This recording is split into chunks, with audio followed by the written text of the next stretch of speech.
Hello and welcome to episode 31 of the Pop Shock podcast. I had to think about that, but I'm 99% sure it's episode 31 because last week was Dirty 30.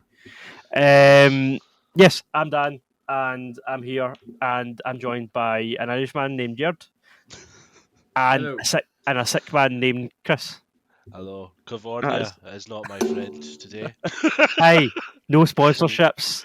Cavonia can give us that money if they want on our show. Oh yeah, exactly. Let's all be sick and then just Let's get bands. Soothers and shit to back it. California. Cavonia. Like like the one is like a bull and it's like You don't remember tastes the advert? horrible, but it Cavonia. was- It's a Scottish thing. I'm Irish. Really? I thought it was I thought it was just like everywhere. I thought it was. Oh no, British, is it? Again. Second week cause of defence. I didn't get the word out. You Oh. fucking better not. Just ready to pounce. like the filthy wee rebel that you are, man. What's the alternative for Irish? Like Ornia? Irish. No, what's your cough medicine? Irish, that's what you say. What's your cough medicine? But like Guinness? Well, what is it like? Is it a lozenge? Yeah, It's like a horrible. Strepsil. Yeah. but you Or also is get it in is an old bottles. school one, like, or no? Yeah, it's pretty old, and you get it in bottles. You can just like drink it like Calpol or whatever. Like you get it like that, and you get it in sweet. What's the adult version of Calpol? Different brand names, but we don't have. What'd you say? COVID? What'd you call it? Cavonia. What? Cavonia. Cavonia. I Cavonia. don't know. Lemsip is popular here. Oh yeah. That's I can't honestly. I think I of would. the name of the other one. There's I one would that's rather. I would called, rather like, suffer a deathly Calpol cold for adults. than drink I out. used to like them, and I had one recently, and I was like, no, I was like, shut Oh, up. can't I? My Quite- brother got me into Quite doing quite these used to like taste them, but mad teas, or not even necessarily tea, but like chopping up half lemon, half lime, ginger, garlic. Or like sometimes the last time I did it, I couldn't be arsed getting garlic cloves, so I just get garlic paste and put it into it. But like Ooh. yeah, and tea. ginger, but like chop up. Well, the ideal way to do it would be chop up like fresh ginger, fresh garlic cloves, fuck loads of them. just stuff them in Half a the nose. lemon, half a lime. I put honey into it. You put tea into it, but then what I want to try and do is like swallow them and eat them. Then it's just like a serious hit of vitamin C. You're like, but I think it does. Like I had a head cold there a couple of weeks ago, and like I did it 2 days in a row, and it made a huge difference. Like put in a drop of apple juice, a little hot water, then like load the vitamins and stuff, and like eat it, and it's like it feels a bit weird, but like it does a lot for It you. helps. Like, So black funny. pepper. A little bit of salt. Fucking hell, you're very Oh. natural. That's very. Weird. That Well, sounds I'm not the healthiest person in the world, like, but that's like my brother started to be doing it. You do it 2 days in a row, and honestly, I think it makes a big difference. Like, because like, you can only take in so much vitamin C, but like anything you need, your body, it's there for your body to take. Like, and I don't know, it feels. I think there's something about having like vitamin C when you're sick, just like. your I body- mean, that's pretty Like, what topical is it? because everybody's got the flu just now, so it's topical. That's one thing. Like you don't appreciate how fucking like see when you're healthy and you've not got anything, you walk through life like it's a beautiful gem, and then when it's It's a beautiful shape. and then as soon as you hit a wall, you're like, oh for fuck. So I wasn't sick. I had a head cold there for like it was around New Year's, and it was the first time I was sick since the pandemic. Like, Ooh. honestly, first time. Yeah. That's how fucking paranoid. That's what washing your hands like a fucking lunatic does for you. Well, Um, did you get COVID? Did you and Never Danny got get COVID? No. Oh, I've had the COVID. So I've Ah, had yeah. the COVID. Yeah. No, I'm a hermit now since the pandemic. Wait, let's not. Oh yeah, that's because let's go down this best roads. Yeah. We're going to go down another one because we're going to bring all the bad stuff from the year. Chris, Yeah. we've all been introduced. What do we do? What do we? Well, Fucking, what do we do? what are we talking about? We are recording, yeah. Yeah, the worst of 2022. Hold on, before we go into that, but will we just jump into and give our thoughts on The Last of Us? Let's Oh, talk yeah. about how shite that Yes. was, man. That was.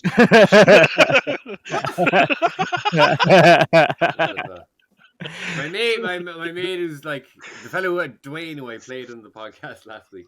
Who I since found out I was talking to another fellow I know who's the guy I was saying about who had the Mayo jersey, who's giving out to Roman Reigns.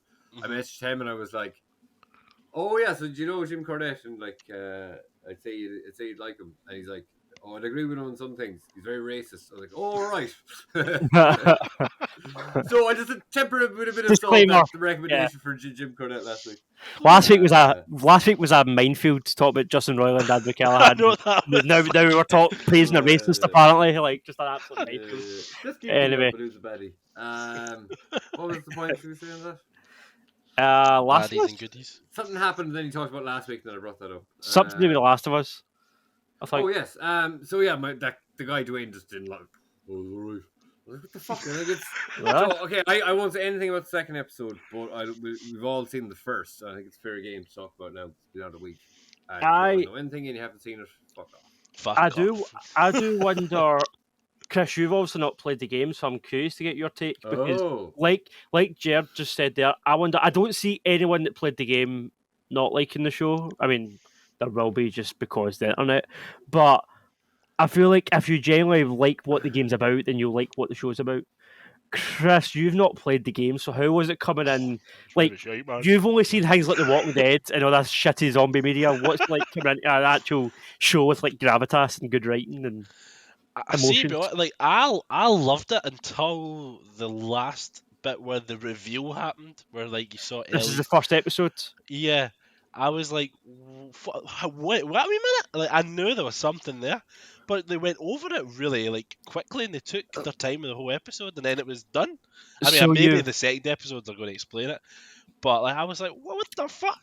You've absolutely what that she was like she bitten and she's immune. Like, she's got that thing. Oh yeah, but like you go into it like you've picked one moment though from the first episode that I was like, this would be a 10 out of 10 episode if not for that moment.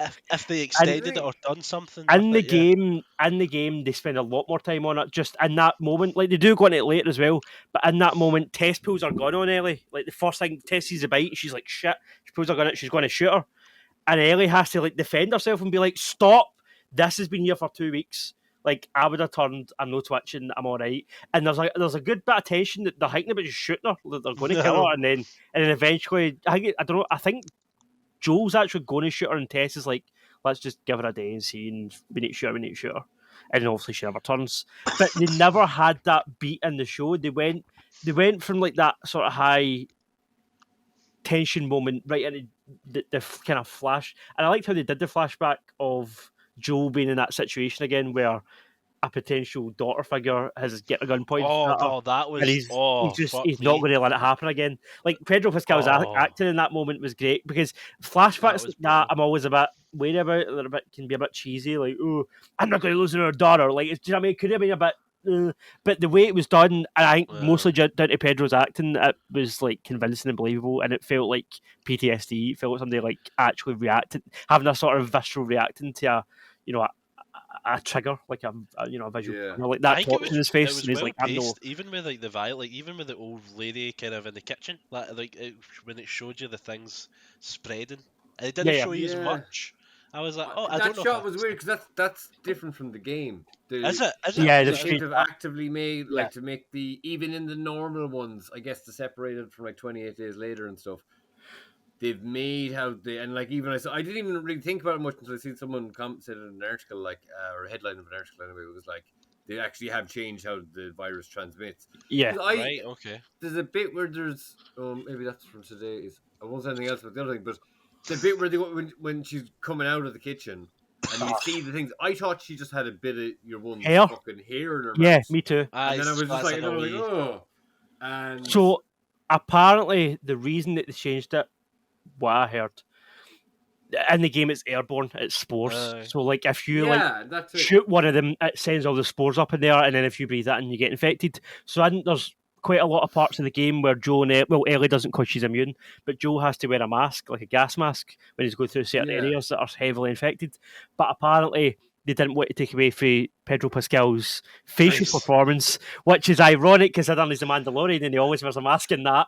But they didn't want to hinder his facial performance, so that's apparently why they changed it to airborne. It's not a huge plot point of the game. It's not a huge plot point, but it does make it a bit more generic. Yeah.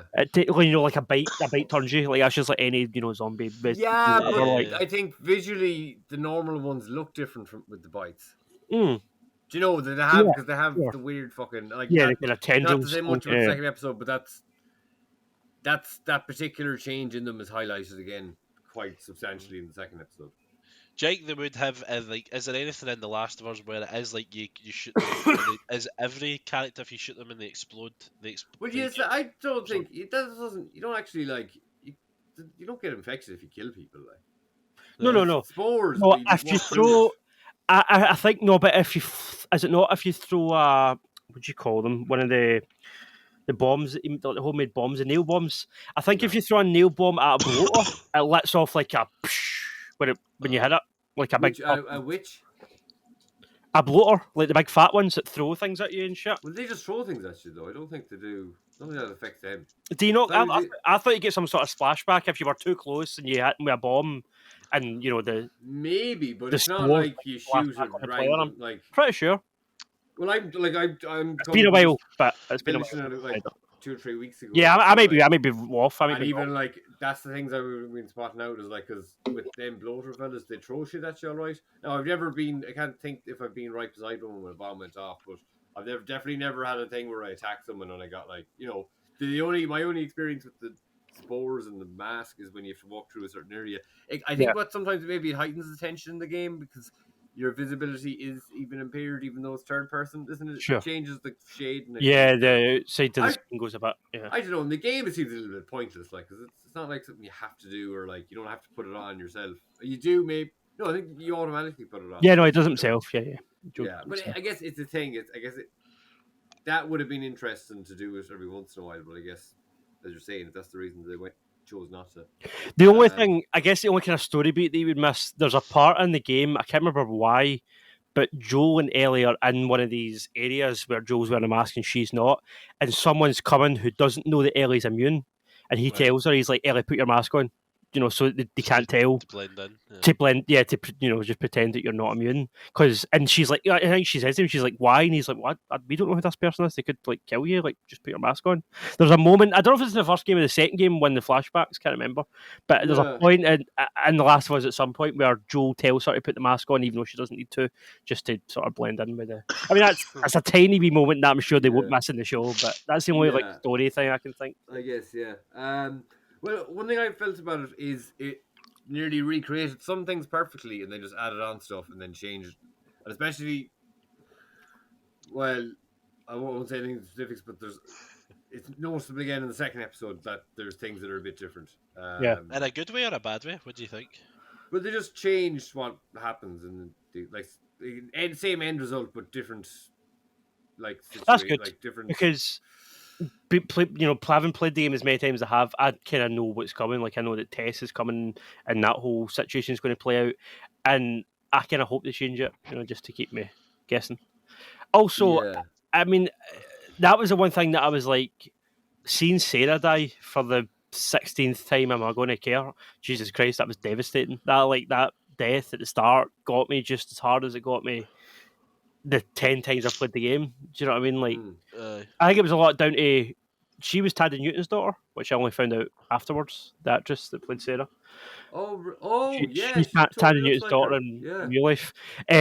She was great. Like, and it kind of sucks that she only got to do one episode because the wee lassie was really good. But obviously, that's what it has to watching. Like, she's a really good actress. Like, and yeah, they'll kind of know, and like they do. Because in the bits that they stretch out, they kind of it's stretched out, but it's not just like it is kind of like more mundane stuff, but it's as it's breaking out. But you get to kind of see what she's like as a person.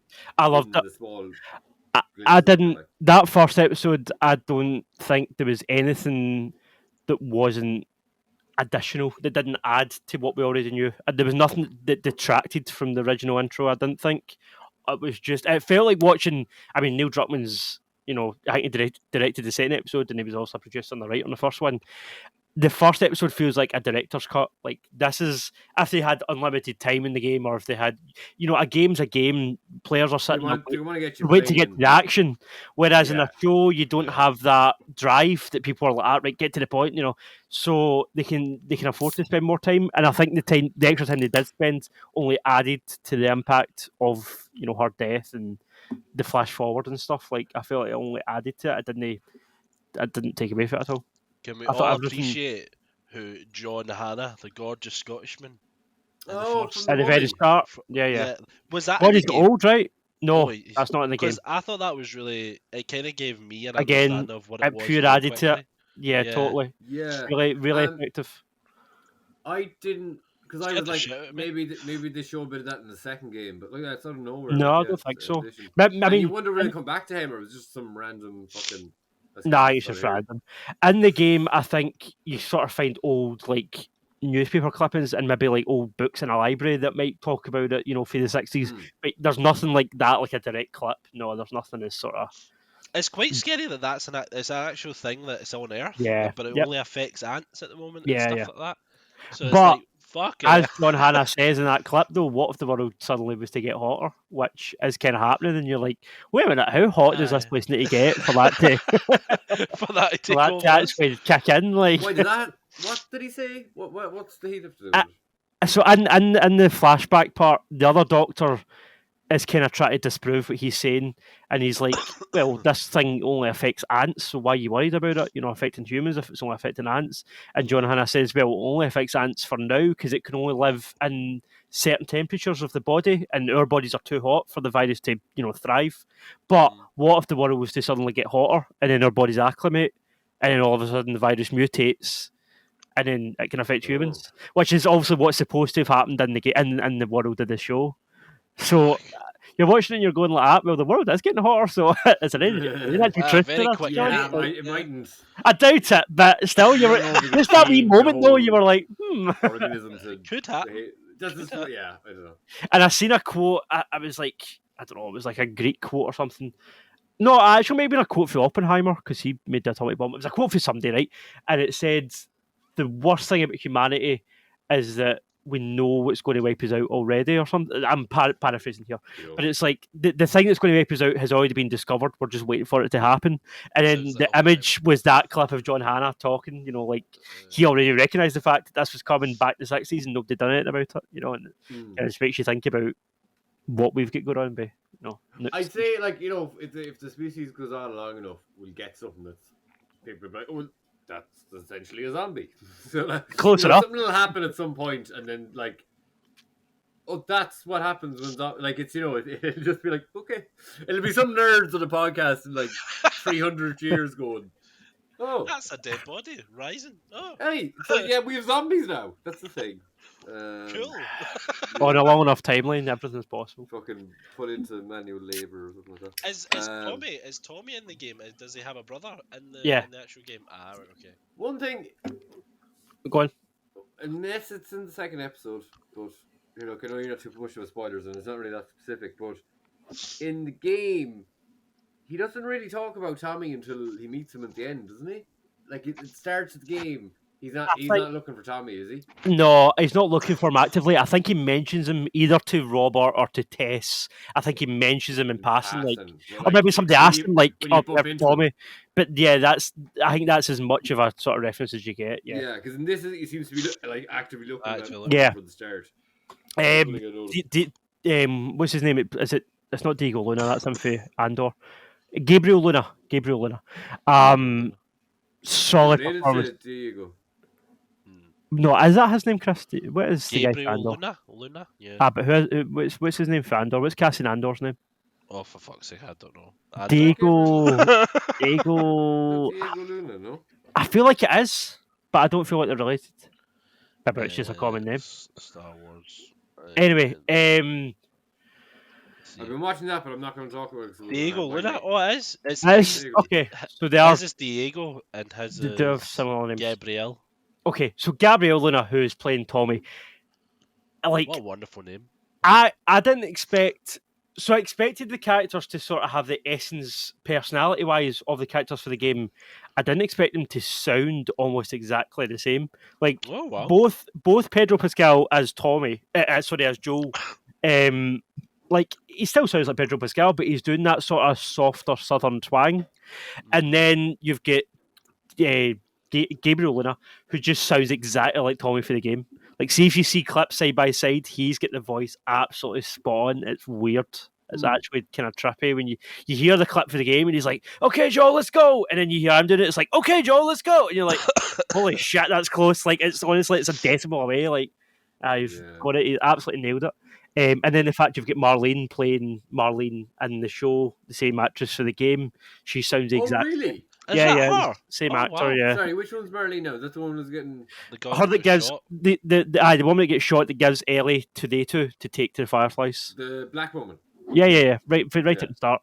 So Yeah. do they? just- That means Same they actor. know each other. They like Joe and they know each other because she said Joe and Joe. Marlene? That's aye. They Yeah. obviously have a history, kind of thing. Yeah, well, they're Fireflies and they're smugglers, so you assume that they cross paths, over the 20 Yeah. years jump. I think I kind of forgot that they were Fireflies because when I was playing the game, I felt a bit distant from them. Like, you know, Oh, right. like I was like, oh, I don't know any Fireflies. I was like, oh, no, you do. They're Fireflies. Like, all Although, right, I guess what you're saying about being distant, I do think that's kind of the point in the game because the whole thing's meant to be a journey, and the whole time, especially if it's your first time experiencing it, you don't know if they're going to get to the Fireflies. So it is supposed to kind of feel distant, like seeing the graffiti in the wall. yeah, you see kinda, that like, a lot before you you kind of actually wonder, like, see is there any of these people even left? Like, how old is Can this you kill graffiti? some of You them? know what I mean? Like, No, or some of no, the not until the spoilers. some of the Infectus are fucking. They're carrying like, or no? Do you find like Firefly pendants or dog tags? Or Yeah, you find pendants in the you game. just find them. Yeah, they're not Yeah, actually you on collect people them. though. Yeah. Nah, well, some of them are, some of them Maybe just lying some you about, I find think. when you Yeah. kill things or whatever. Yeah, like it just felt like to put extra scenes in. Really, it like the stuff that was. There was some changes, but it wasn't like it was very minor. Like it wasn't. Still, essentially, the same thing happened. Like Yeah. from what I can see Yeah, so I'm far. curious to know how that goes the rest of the way, because, I mean, I just think if the whole show's on this level, continues at this sort of pace, then this is going to be a brilliant season, I think, all the way through. I can see why people might think watching it now they might just go, "Oh, this is another Walking Dead." Then I could see people like from the first episode of The Walking Dead was great. The first Yeah. season even of The Walking Dead was great. Yeah, So like but I just feel like probably I guess it's hard because I've got the bias of having played the Played the games, game. but the yeah, but, writing, you know, yeah, but the writing's just the on Walking completely Dead comics stayed good pretty much the whole way through. But the show Yeah, didn't, like. I'd still argue though that The Last of Us has better writing than the Walking Dead comic, personally. That's your bias yeah. coming in. That's your bias. Well, yeah, but I guess they're a bit different. In Just dialogue wise, they're different. Yeah, the thing is, Walking Last of Us is a serious drama. Like, Yeah, it's way more in melancholy a and fucking dark, tragic. world, or Yeah. in a sci-fi world, but it's mainly a drama, like, Yeah. or gritty drama. I'd say maybe not. Well, other than that, there's not much to go on really. I think when it's all said and done, see the enemy, like the infected in the before they went to get Marlene. Was that in the game? When he's like kind of attached to the wall and he's like just kind of decomposing. There's the sewer. there's a monster like that in the game at one point stuck to the wall. Yeah, that's a scene But to the game. pretty early on, I think. No. Yeah. It's not- I think That's, you literally they walk past something like Is that. it him and Tess? I can't remember when it happens, So, but is yeah. that- Very early on. It's literally just like kind of. So when they're mummified in the wall. when they're attached to the wall, was that like kind of like Alien, where like they kind of come out of the wall and they'll be able? That's No, their, they're like, pretty much done. Nah, then. they're dead. That's the Yeah. end. Is that That's when the they're end dead? of their kind of life cycle. Like, yeah, Ah, so you walk right. past At that the point, the bodies. brain's just completely like. Yeah, they're Yeah. not. That's Not their end functioning. point. I think what happens when they get to that stage is that's when spores come out in the game. Yeah. If you see one of them in a game, that's when they put their masks on, I guess. Yeah. Yeah. Or like I think even sometimes it's not. I don't know if they're exactly related. Like because I guess maybe you can come across them where there's just not spores sometimes too. Like sometimes there is. I don't know. I don't think it follows. It's not like every time you put on spores you walk past one of them. Yeah. But I don't know if there's always one of them if there is sports or whatever. But there's only 9 episodes, isn't there? So like, if Yeah. this is episode 2, then fuck, we're nearly. I know, Did even then we're someone finished. say, which kind of makes sense now, because like I was surprised. I thought the game would be a lot longer than it was. Especially, I guess I was playing Days Gone, which is a very similar type of game. That was Legion. That was a long game. Days Gone. Days That's Gone is right, too long. I loved Yeah, Days Gone. Days Gone was about 10 hours too long, in my opinion. But... Yeah, oh, it's crazy. Like I'm nowhere near finishing it. I don't even know what to do. To be honest, like I'm just. I love Days Gone. That was brilliant. Yeah. I like Shut that. the Like, fuck I up. Last of Us is a more mature Days Gone, but they're very similar. And not Yeah. to say because Days Gone came out afterwards, is probably it's less arcadey but it's man. It's like it's nearly like playing two Spider-Man games, like in the difference. You know what I mean? Days Do Gone is roughly the fine, same things. Yeah. and it's fun, but it's just in my mind, The Last of Us crossed with Sons of Anarchy should be way better than Days Gone. Yeah. But Sons of Anarchy is the problem there. you know, like Sons of Anarchy, that's a great show. I love that. I watched like the first season, and someone at work was like, "Oh, you know, it's oh yeah, the second season is good, but it gets better again." I was like, "I'm not watching a show that's shit for a season and good again." Or, oh yeah, it gets at the very end, then it's all right for about 5 episodes. And it's shit again. And you watch another season. I'm like, no, I'm not watching a partially well-made show. Like, I do get you. and bikers, fuck them. Like. Sorry to any random bikers, but I just don't like that whole aesthetic. Just lost half an audience. Guy sitting Leather- on a Harley in his living room with his leathers on. Oh, screw these fucking guys. revving outside my house now tomorrow. Oh no, there's one coming now. That's my new beard trimmer that has a vacuum in it. I appreciate you Shave showing my the head. source of that noise. Um, Shall we go to what we've been watching other than Last of Us? Chris, have you been playing anything else, watching anything else that you want to talk about? No. No. Usually you've got like a Star Wars or a Batman or something to whine about. Nah. No, not really. No, fair enough. Do you know what I have been playing? I revisited The Witcher again. I fucking love that game. Right, that was on my list. That game is one of the best games I've fucking played. Chris, I'm just going to absolutely disagree with you on. Listen, I'm not going to sit here and bash it and say it's a bad game, right? But this is the 4th or possibly 5th time that I've actively tried to get into The Witcher 3 and I just can't get into it. Like this is me done. 1 and 2. No, never played 1 and 2. No, that was so when 3 came out, right? When 3 came out in 2015, people were talking about it was this hype game, and I was like, I'm not going to get this because I didn't play the first 2. And then it came out, people loved it, game of the year, blah blah blah.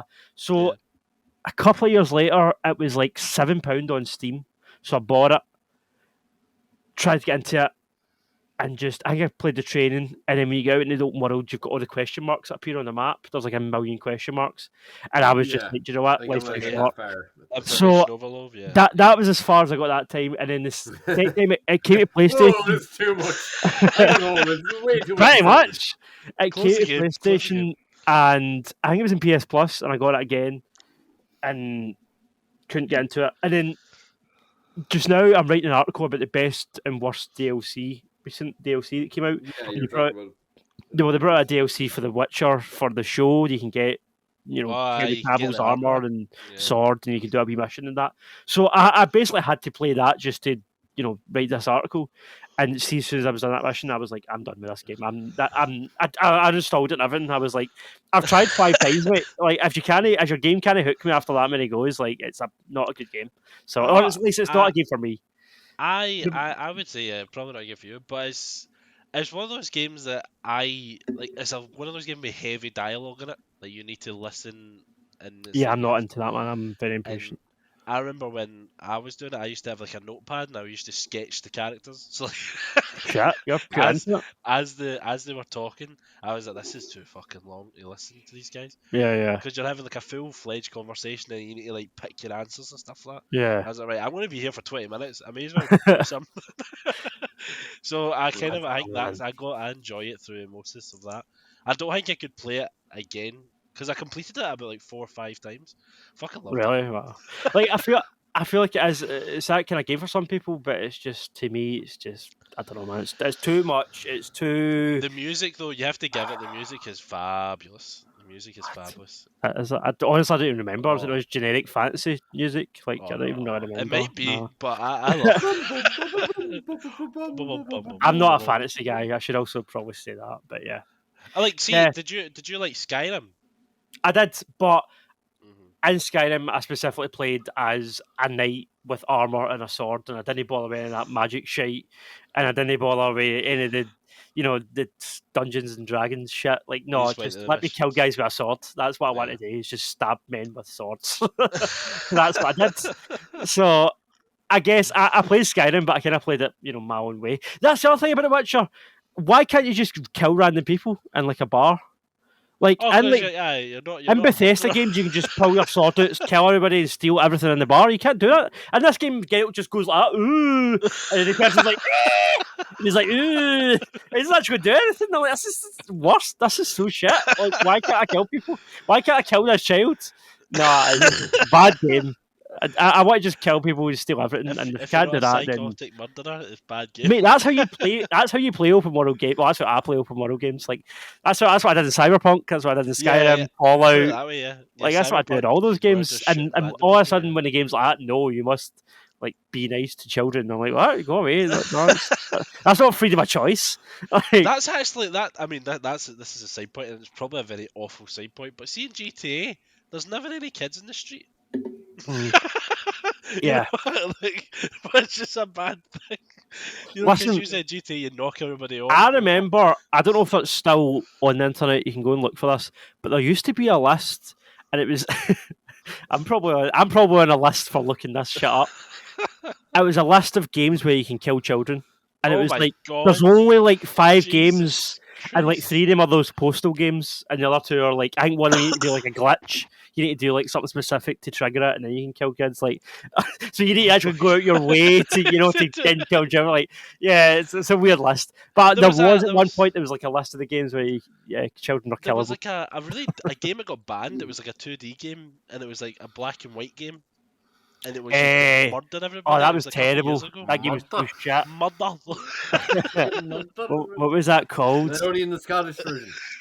murder. Come on, It was like it was like sacred or sanctioned or something. it was something. It You was were Was like just it that. one word. Manhunt? Was It might, It was the so bad. mercenary? it might have been. game? He Yeah, had yeah, I long hair remember or Manhunt. something like that. Yeah, he had long hair. And yeah, he had like long hair and a jacket. He was like a mad emo kid. Uh, Oh Jesus, what was that game called? It was I just know it was I just know it one got word. banned. I don't know. It was shit. It was a really bad game. Oh right, okay. I thought it was Um, just look at Jerd putting some Oh, Big sponsorship. Ninja. It is Avengers Coca-Cola. okay, Sprite. Oh, that's No, cool. I think I was. Okay. Coke Zero. But it's Loki. Oh, it is. It's helmet. No, Come on, there's like Loki. It's only a few of them. It's like Loki, Captain America, Loki, Hatred. That's what it was called. Hatred. Chris, you're muted again. It's I called. said, hey, what a title for hatred. Yeah, it was called Hatred. It was a really shit game. Captain Don't play it. America. Oh, I know what the other one is. I think there's 3. I think like what's it? Loki, Captain America, and someone else. Iron Man maybe. it's the 3 specials. Jared, other than drinking our lovely sponsor Coca-Cola Zero, Zero I Energy drink Sugar, Avengers Coke. what have you been up to this week? What have you been watching? So a week off, and I have been catching up on stuff. So I was saying probably on a previous podcast to my mates when they come on, we're going to talk about Andor. So I'll finish that. I'm not going to say anything else more about it. I'll save it for the podcast. I Saturday to go to my niece's birthday party, so I was watching much. Birthday but- cake, though, hopefully. Did Yeah, actually we- have any? No, I just got up there in the evening. They were doing. I just got up there late. I wasn't really bothered. They were just sweeping up. Any rolls and sausage or it? No, nothing. No, we got some went to the shop and got some food. Do you want one, Chris? Like, why are you asking? I just sent me one over. Like, No, like usually, yeah. When you go to the party, but no, we just. So I got there and there was like stuff for the kids and then like by the time I got there, I was like, I'm gonna start sweeping, like, because nothing else to do. I don't want to make a small talk with middle-aged parents that I don't know. I was kind of. At one point, I was like being a bit of a barman. Jesus, excuse me. I won't. Couldn't pull that one in. I don't know where that came. At one point, I was like a barman for the kids. Like they'd my waddy, the blackcurrant and orange. I was like, "Do you want one? Do you want one?" Dude, I was getting in the middle of some Tom Cruise stuff. I was like, "Do you want a mix?" I get my nephew's buddies like this funny. I think his dad is from Brazil and his mom's from Italy, or I may have got them mixed up. I think I'm not fully sure, but they're very funny kids. Like they're just very witty and stuff. But I think he's younger than my nephew. My nephew's like 10, and the other fellow is maybe a year too younger than him. He's like, "Yeah, I want the mix." But I was joking with another kid, but he came straight up. That's what he wanted. And then I was going like, "Oh, do you want water with it?" He's like, yeah, I probably should. It was funny. And then no, we just had a bit of food back in the house. But I'm not reviewing my niece's birthday. So I started the day before. I started Reacher because I heard it was good, and then just randomly on YouTube somewhere. No, sorry, I finished Andor, but then I kind of got started on Reacher. Then I was up to crazy late watching Reacher. I'd heard good things about it. I saw a clip on YouTube the last day that looked pretty badass. So I was like, yeah, look, I've heard it's just like an old school kind of action thing, TV show where like a guy wanders into town and he goes and sorts some stuff out. But yeah, so it's got that old school vibe to it, but it's just done very well. To me, now maybe not everyone would see this. To me, it's a little bit justified in that way. A little bit justified feels. It's a very like 90s kind of TV show, but it's just done very well and with a more of a modern sensibility. But in this, the difference is it's like crazy action, and by the end of it, it gets very like I don't even know if it even goes past Lethal Weapon, kind of over the topness by the end. Oh, really? Which you kind of don't see coming, but like some of the characters are like there's like I think it's the police chief. When he gets to a small town, your man Reacher is the guy who played Aquaman in Smallville. Right. Alan Richardson or something. Yeah. Oh, I thought it was the guy Richardson. for The Office. I thought it was Jim, the guy at that kind. No, he's Jack Ryan. Jack Ryan, sure. Yeah. So Reacher, it's Jack Reacher is the book. I think the book is called something like The Killing Floor.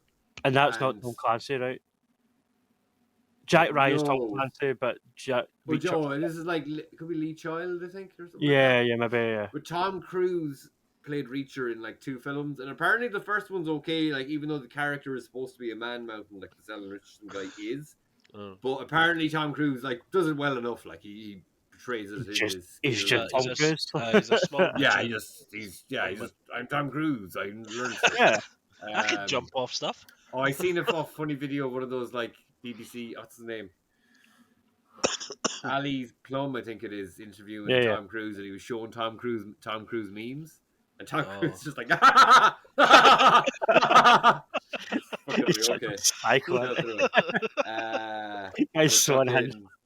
What was it? Yeah, so no shade on. I had never seen the Tom Cruise ones. It didn't really bother. When I first heard the character was supposed to be giant, I was like, fuck that. But yeah, it's a bit cheesy in places, but it's really entertaining, and the action's very good, and it's quite smart, but it's a little bit over the top, and by the end, it's very fucking okay. I don't really think that's happening, but it's just enjoyable the whole way through. I would say it's the kind of thing where it's just enjoyable enough that you can kind of forgive any of the stupidness of it. Like there is some goofiness to it or whatever, but your man's quite entertaining too. Like he's very charismatic. Alan Richardson, like he's basically what The Rock is trying to be, I think. Just by this role alone, I haven't seen him in anything else. It's just it's nearly like the character's catchphrase is no. So like people will be saying things where you're expecting, normal social things, whatever, would just be like, oh, you can't do that, or do this. And he's like, no. But then the scene kind of goes quiet, and you just really appreciate how big of a fucker he is. Like you're like, okay, yeah. People aren't going to say shit to him, and it just has a lot of really good fucking solid action in it. Yeah, highly recommend. Good fun. Nice. That's one of the things. Dan, did you? Yeah, I'll go for one. So I went to see Babylon with Courtney. Oh, okay. We're going to talk about it on for consideration when we get round to it, because we've got a pure backlog at this point. But give my quick thoughts. I didn't dislike it, but it's the sort of movie. I heard it's got a lot of hate. Is it got, or it's not got a lot of Mixed reviews anyway. It Yeah. kind of flopped. It kind of flopped because it's. I mean, it's the third movie for Damien Chazelle. That's the only kind of franchise you've got with it. Okay, you've got Brad Pitt, and Margot Robbie, but it's a movie about the transition from silent cinema to the talkies, and it's Really? also and it's also a 3 hour like romp. This kind of There's a lot chaos. of nudity in it or something. Yeah, I mean, yeah, but it's very like surface level. Like it's the camera just pans across a room. You don't see inside their bodies.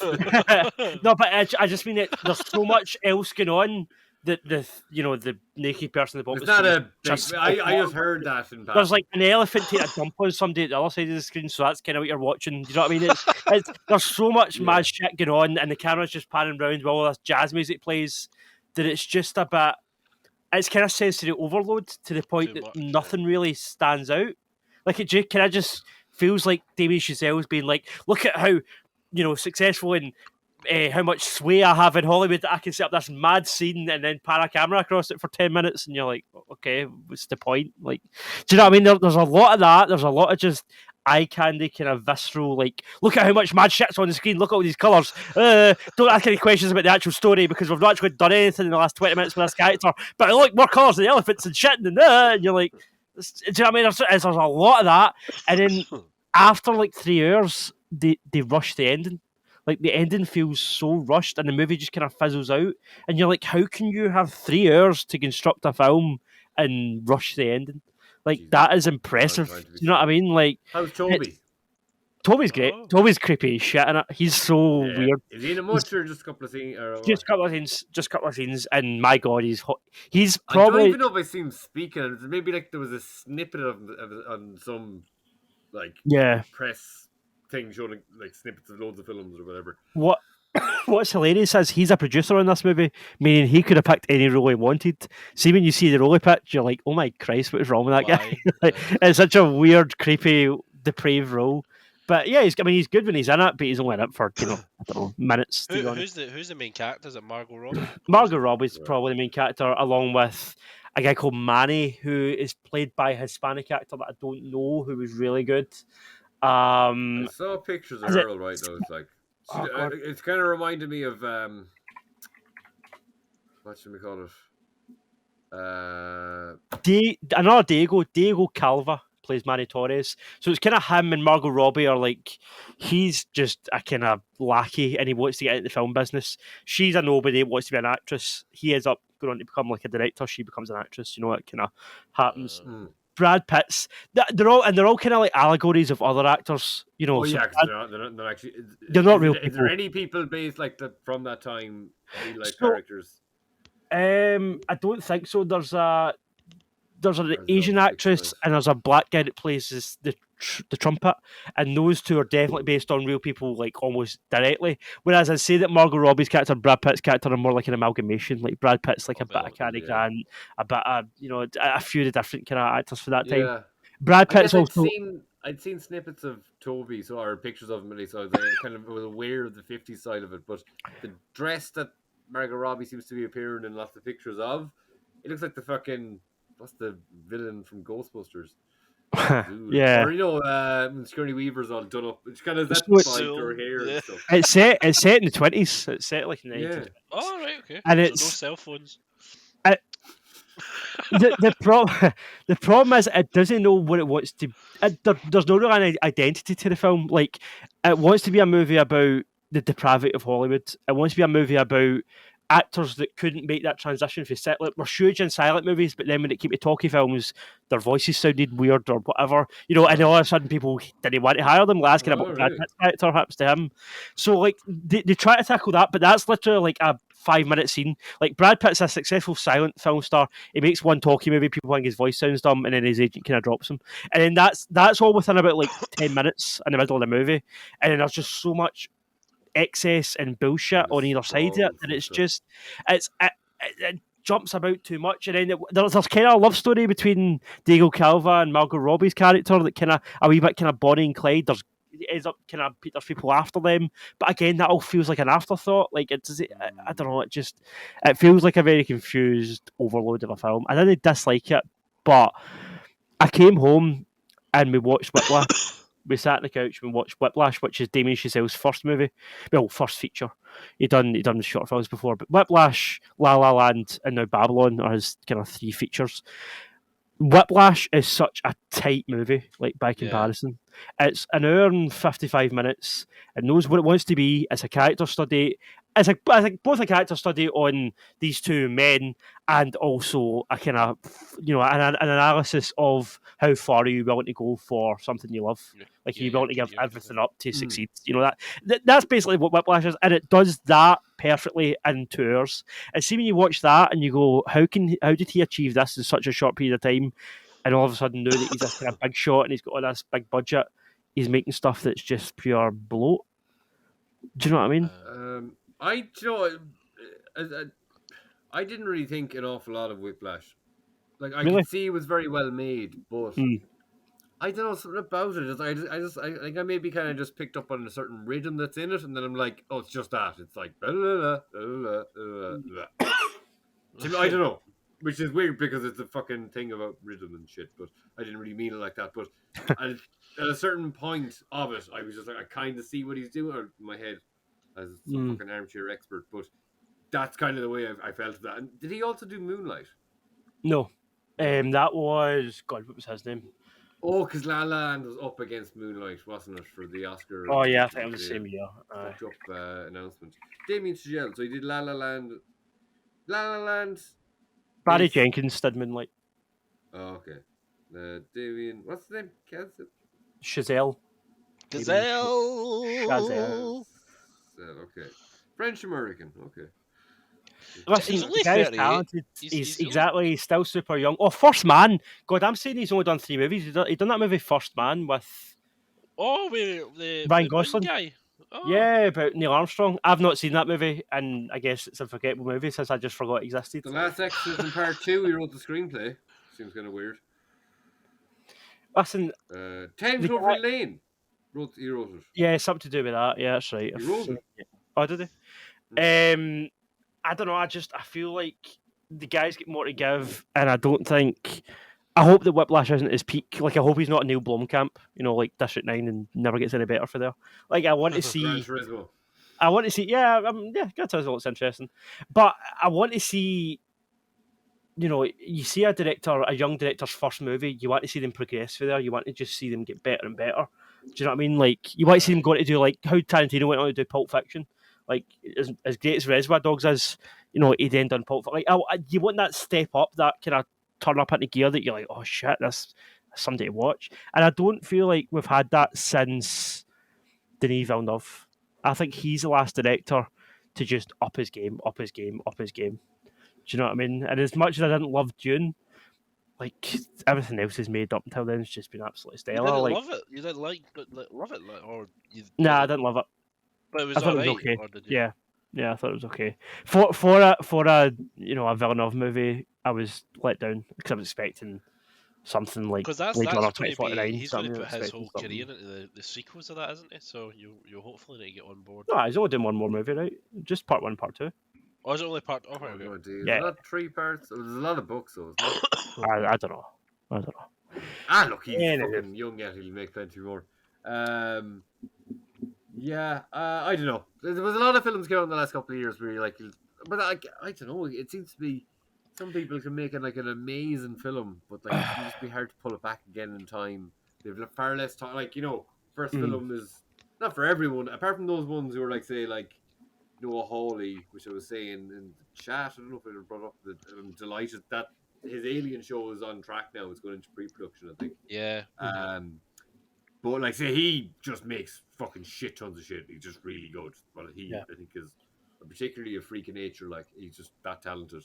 But for some people, they could be working their whole years on a script, get it together, and then they're making it on, like, they might be able to get good funding or whatever, and they make something that's really special. But then the next thing they come in, there's a lot more money involved. There's their creative process is affected by they're not just some fucking someone working away in the background now there's eyes on them and expectations and stuff, and to get the very next film perfect can be difficult. I don't know, maybe sometimes people can be flukes, like or not, maybe not flukes, but they can just do one thing really well and then just find it hard to get it out again, like. Totally.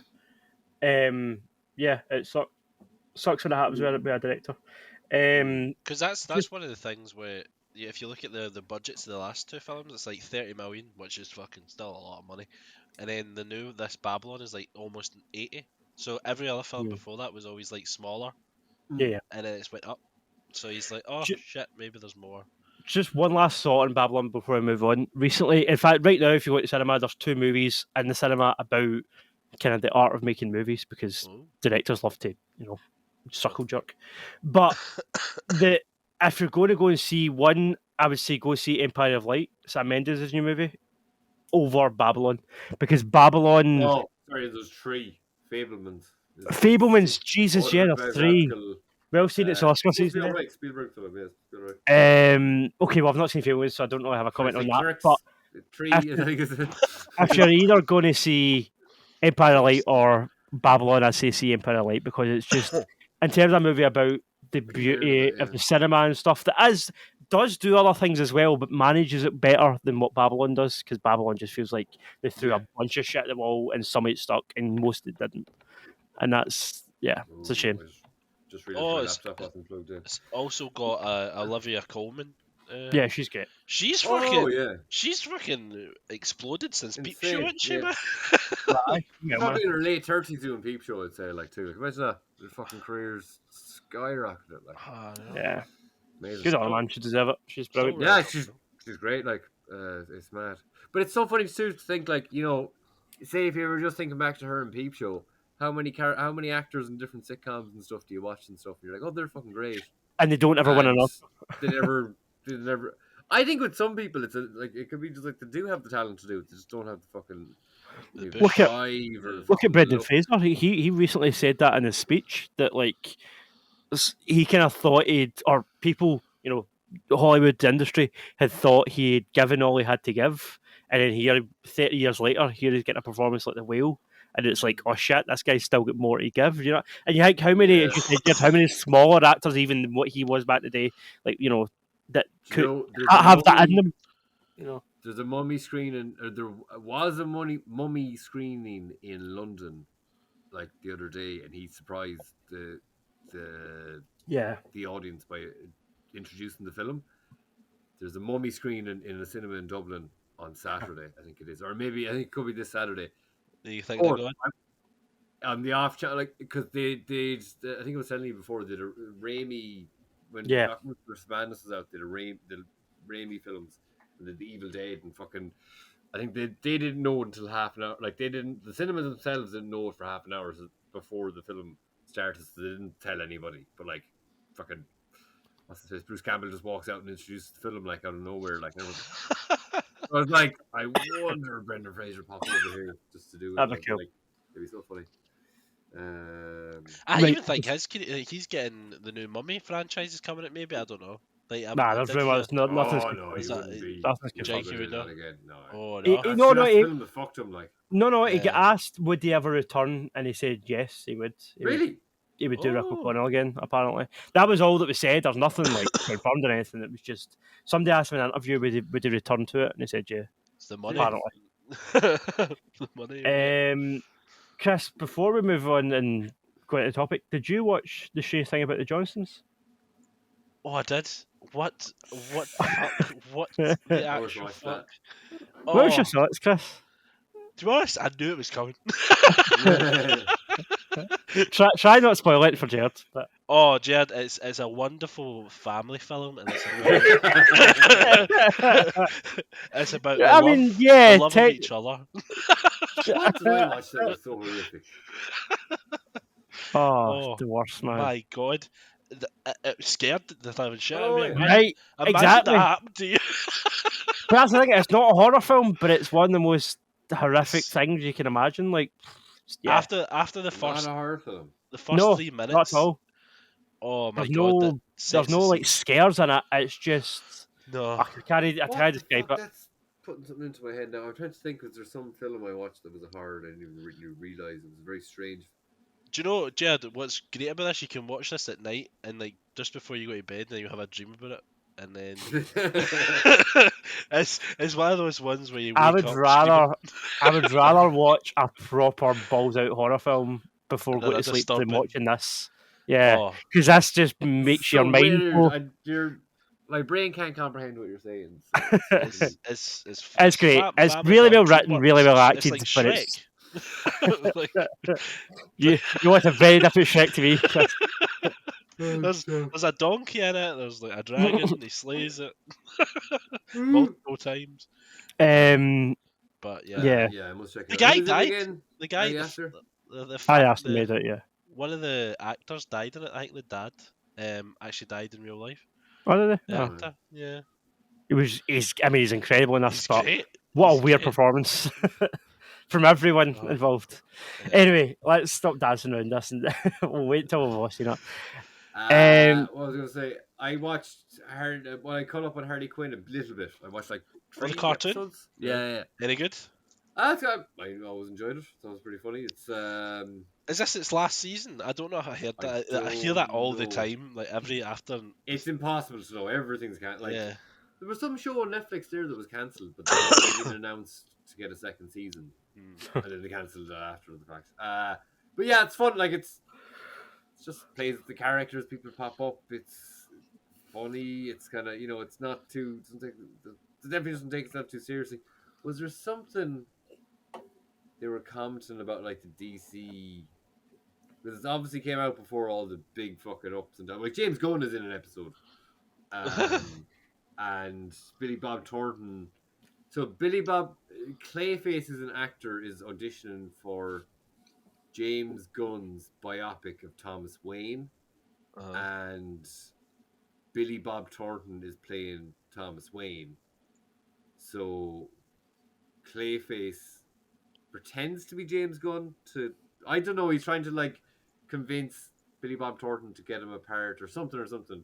But Billy Bob Thornton, but it's actually voiced by Billy Bob Thornton, dies or is killed by some tiger or something like, and then Clayface turns into Billy Bob Thornton to play him in the film or to do his acting in the film.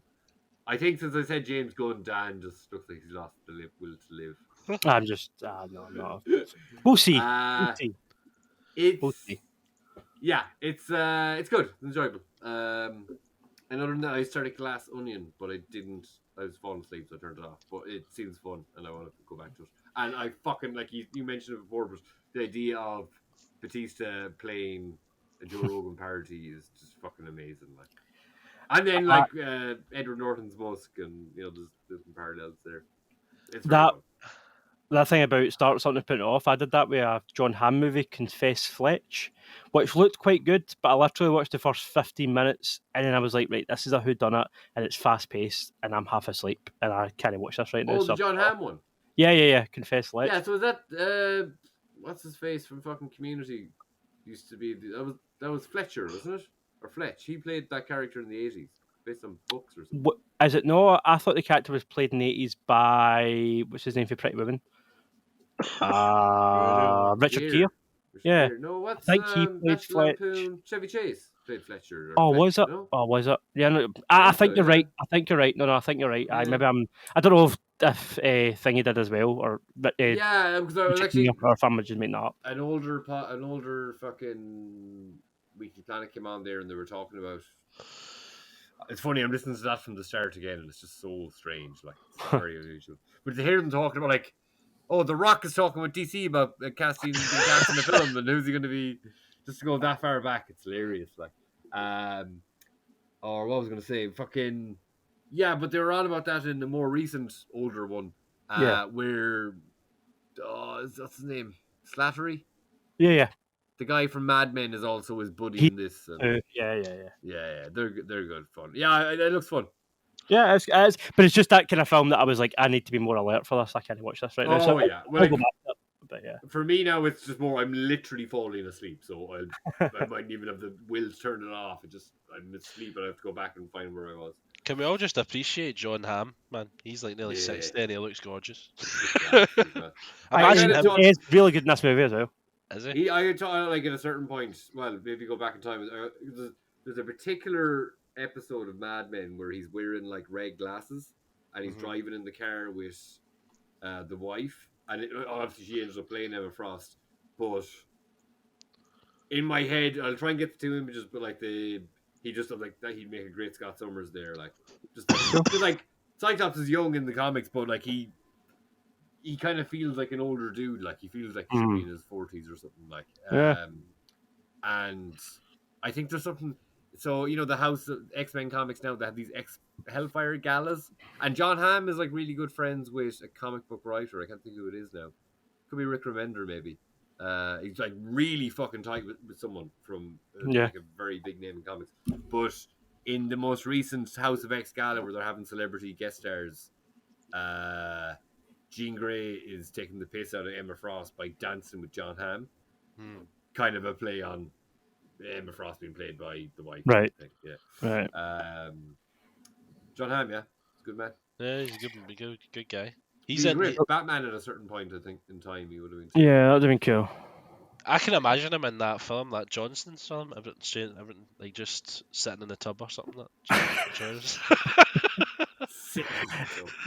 The last thing that I was just going to bring up was the game that I was playing for review. Again, I'm going to do another article soon that's going to be the most underrated games of recent times.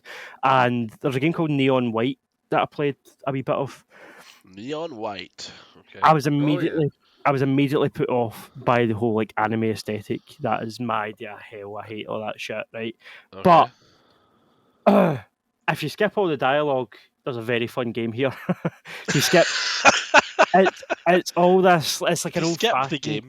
It's like an old-fashioned JRPG where like you've got the wee cartoon anime characters on either side of the screen being like, and then the text is up at the bottom and it's like, "Hey, where you going today?" And it's like, "Oh, I've got here," and it's just like stunted, badly written dialogue. So if you skip all that shit, and then it's like, "Oh my god," and all that like over the top and it like shite, right? If you skip all that, the actual game, it's really clever. It's really interesting. It's a bit like Mirror's Edge. It's a bit like there's another game, first-person platformy game where shit was falling. It was a VR game, I think, called Windlands or something. Windlands VR. Remind me of that a bit. And it also remind me of another VR game, Speedrunner or something, where you had to like dash up a hill. But it's not VR. But I don't know if it's available for VR, but I didn't play it in VR. But it's a first-person platformer where you need to get to the end of the level. You collect different cards, and each card gives you a gun. So you've got pistols, machine guns, shotguns, whatever. But every card also has a second ability to help you get through the level. So like the pistol, you can shoot guys with it, but if you press L2, then you ditch the card, so you can't shoot people after that, but it gives you a double jump. So if you can't make a jump, then you press and you get rid of the pistol, but you've made it to the next platform. The machine gun Uzi thing that gives you like a stomp ability. So if you're like above guys and you've only got a few bullets left, you just use that, and the whole level gets taken out with a stomp. The shotgun gives you like a dash, like a fast dash. So if there's a locked door, you press the button, you fly through the door, breaks it open and shit. So like there's all sorts of different like things to get you through the levels. It's fast paced, it's fun. If you don't pay attention to the dumb aesthetic, then it's probably for the best. But it reminds me of actually a kind of simpler time. It reminds me of like the PS2 era where you would just get these random games. It reminds me of like just walk in and pick up one. Well, it reminds me of like I don't know if you ever play a Suda 51 game, but he did Killer 7, and that game Killer is Dead. And what was the other one where the guy had like the Mexican gun that spoke to him? It was like ASA, and it was shooting people with it. It was dumb, but it was fun. He's this weird Japanese creator that's done all this mad shit. It puts me in mind of his sort of style. It puts me in mind of Suda 51 sort of aesthetic and the kind of mad Japaneseness of it all. But yeah, it's good. It's fun. And it'll make my list because I would say it's an underrated game from last year. Nobody played it, and it's a lot of fun if you can skip the insufferable dialogue and voice acting.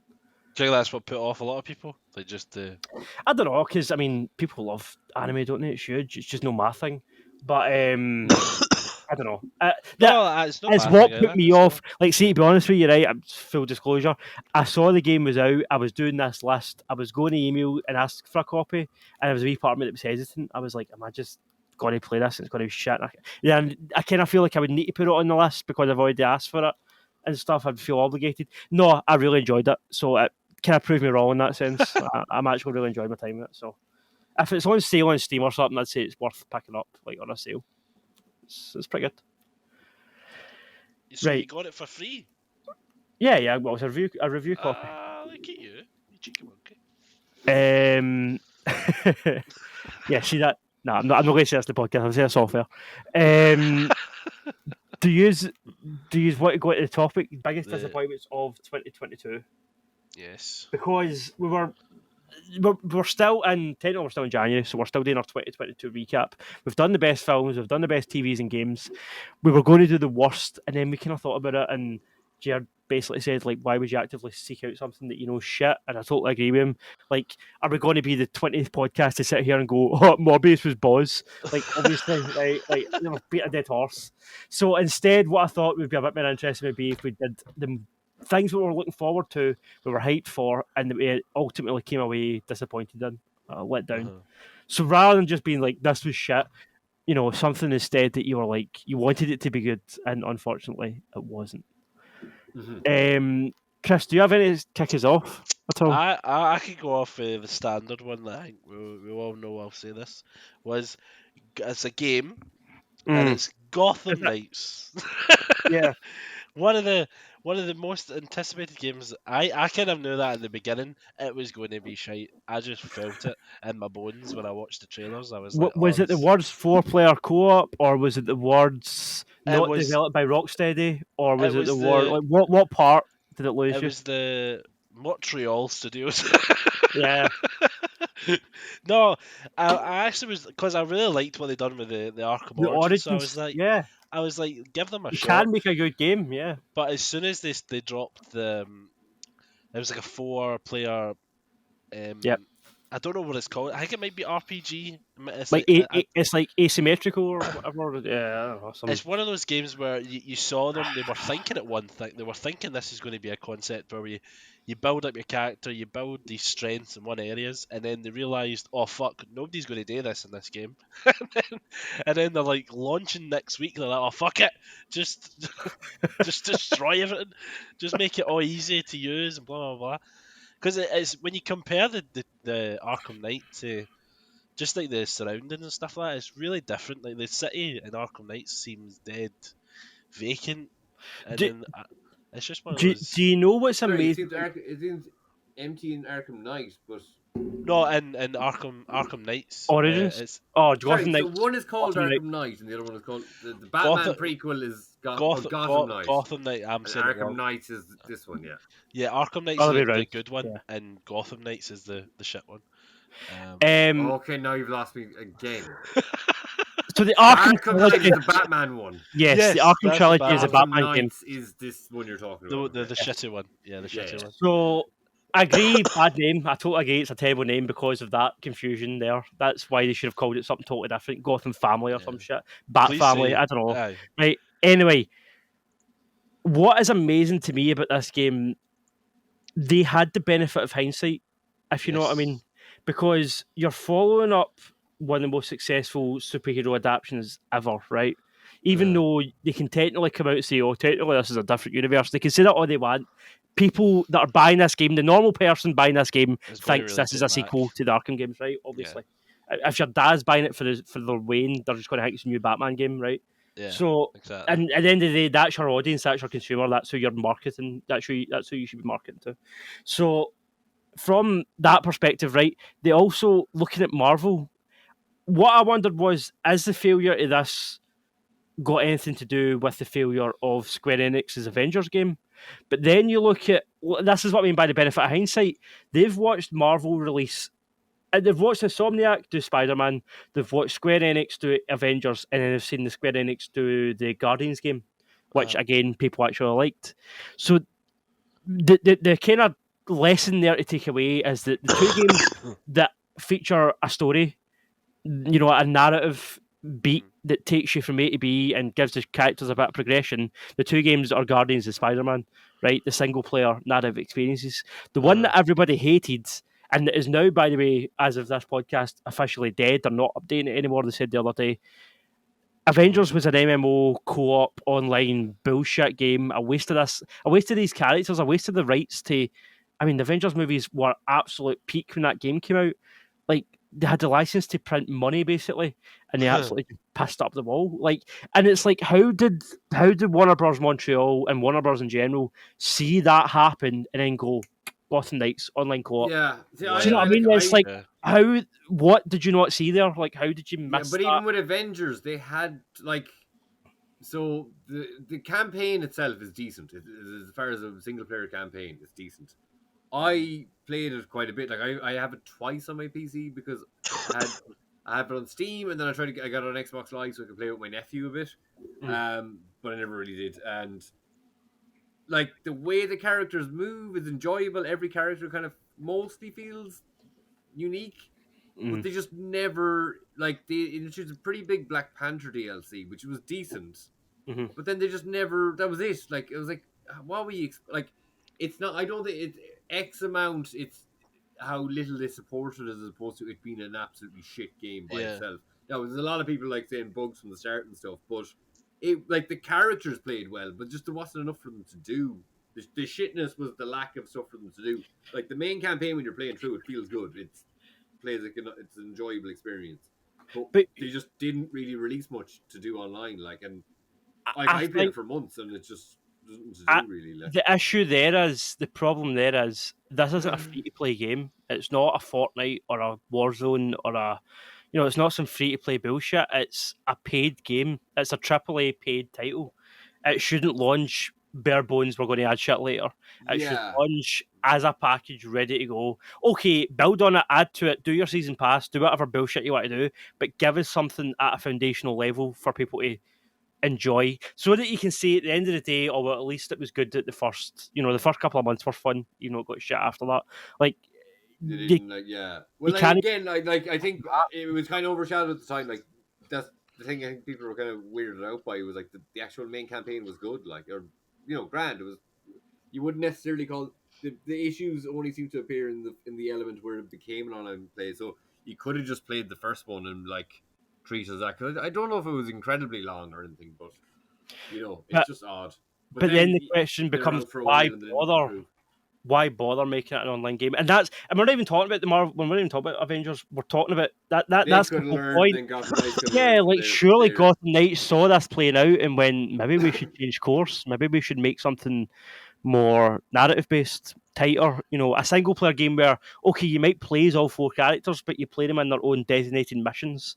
There's no this random crossing over and playing a bit online with a pal and then playing a bit online like by yourself and then playing a bit offline, and like, who wants to do that? Who can be arsed? Like, just either tell me a story or give me a game to play with my mates. Don't try and do both. Like, you can't. And see if you're playing with your mates and you're all making dumb jokes and whatever, and somebody's eating in your ear, you can't like actually pay attention to the game. Do you know what I mean? You're trying to watch like the sad moment that Dick Grayson is reminiscing about is Master Bruce Wayne, and your mate's eating Doritos in your ear. Like, nobody wants that. Do you know what I mean? Like, there's a disconnect there. Well, like both experiences are valid, but on their own, separately. Don't merge them. But like, I don't see why it's that big of a deal just to play. Like, say with the Avengers game, I played most of the missions by myself. Just I don't play online with people. Like, it's not really something that interests me. But that's not how it was sold. Like, my issue with that though, like, I agree with you, and that's basically what I did because I own both of those games, both Avengers and Gotham Knights, and I've not played a second of either of them.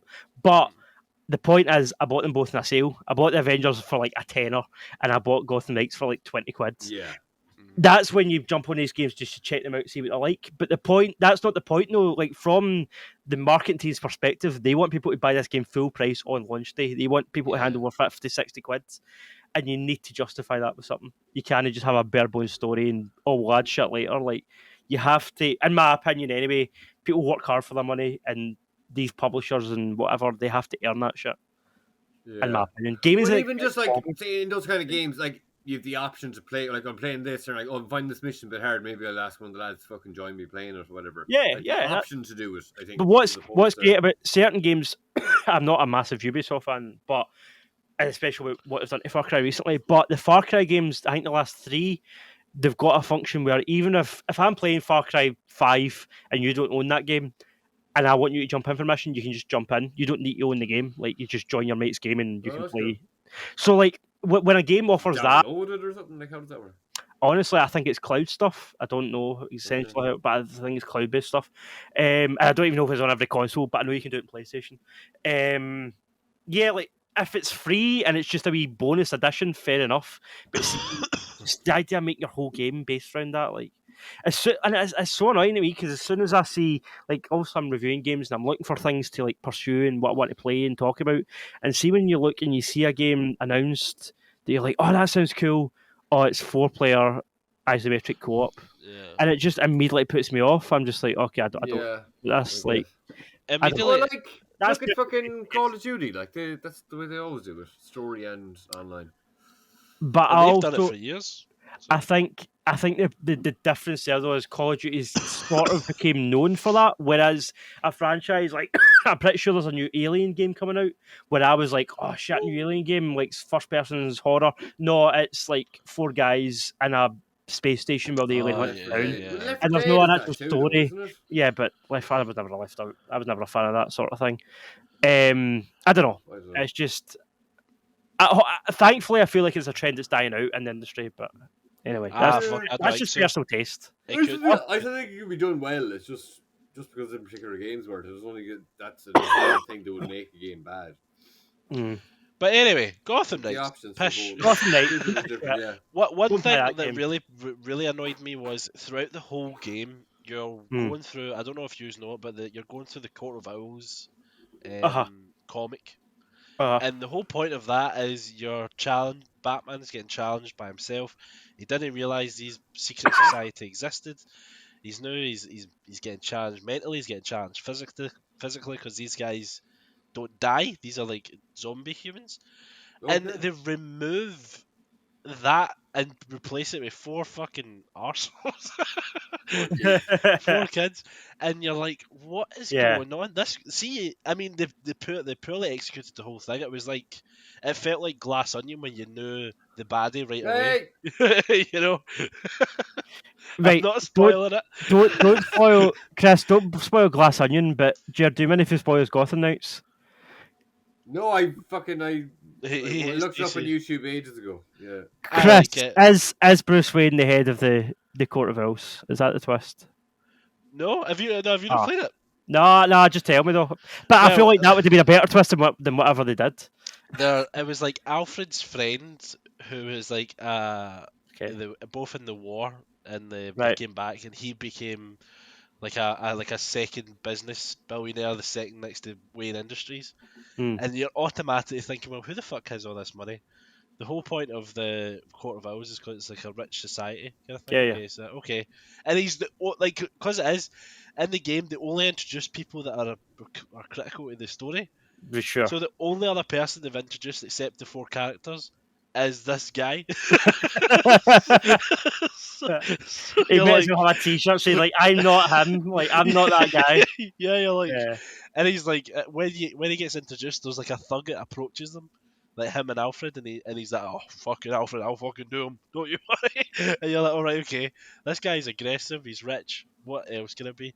And then there's a part in the game where you have to do a puzzle, and then you break into his vault, and then he's wearing a gold owl mask, Okay. and he's that fucking it's off pish. What's Chris? What's the Bruce Wayne twist? What happens with him? Is he? I think he's not dead. He doesn't die. So like, in the opening scene when you play it, he's fighting. Oh my god, what is he? Ra's al Ghul, yeah. I think I've seen that. Do you play as Bruce there, or you just No, watch it? it's just a cinematic, and he's like in the beginning he's like got the upper hand, and then he gets like demolished, and then he blows up the Batcave with Ra's al Ghul in there, and then the 4 guys come back and see them, and they find Bruce's body, which is which is weird because he was in the Batcave under like fucking I don't know 600 feet of rubble, and then when they find him, he's like he's just at the top, but he's like oh aye my arse like like he Oh, aye, climbed Mars. he climbed all that way, and then was like oh by the way there's just a bit of wood on top of Like it. that here. Aye. He pulled that you're on like, himself to be dramatic. Yeah. you're like oh fuck Two off. times. And then they're all like standing emotional, like just staring at him, like, "Oh, he's dead. What can we do?" You're like, "Fuck So off." so But- what happens? Does he turn up Oh later? yeah, of course. Yeah, what happens then? He basically comes back. So there's a thing in DC, the Lazarus Pit that brings you yeah. Lazarus Pit that brings you back to life. Yeah. So Waters or what is it supposed to be? it's like some Yeah, it's sort like of sometimes it's acid lava, stuff. sometimes it's water, Aye. sometimes it's acid. Some Yeah. natural occurrence. It's whatever the artist wants to It's draw. usually green. Look, there's like green water, and they put It's something like into green it. bogies in a big ocean. Like And then if they come back from that, normally they're like evil. they're a wee bit insane. Yeah. So. Yeah. But he came back for it, and basically Talia, who's Ra's al Ghul's daughter, Yeah. is going to be like the successor of the ninjas, whatever they're called. The Shadow. Shadows. Shadow of shit. Legal. Yeah. Okay. Shadows. Shadow But- boys. Shower of shite. boys. They're a shower of shite. They are. But it's one of those endings where you're like, oh my god, this is going to happen. It's a scripted where you can know every single ending of Yeah. this thing. But the end of it, Bruce gets he overcomes. You fight Bruce. You break his like kind of trance, so he's no like a crazy person in the Lazarus Pit. And then he jumps in this big Batwing, the big thing, and then crashes. Like the whole ego, the whole owl people come out and go, oh, we've got you. And then he's like, no, wait a minute, son. And he jumps in this bat plane and then crashes it into them, so they all die. What a useless fucking ending. Does he die again? Aye, he dies again. He kills himself. So He does I that. think Batman was just a bit suicidal there. Is what happened. Yeah. Oh, Ra's al Ghul. Oh, I better blow up the whole Batcave. Oh no, I've been hit. Oh shit.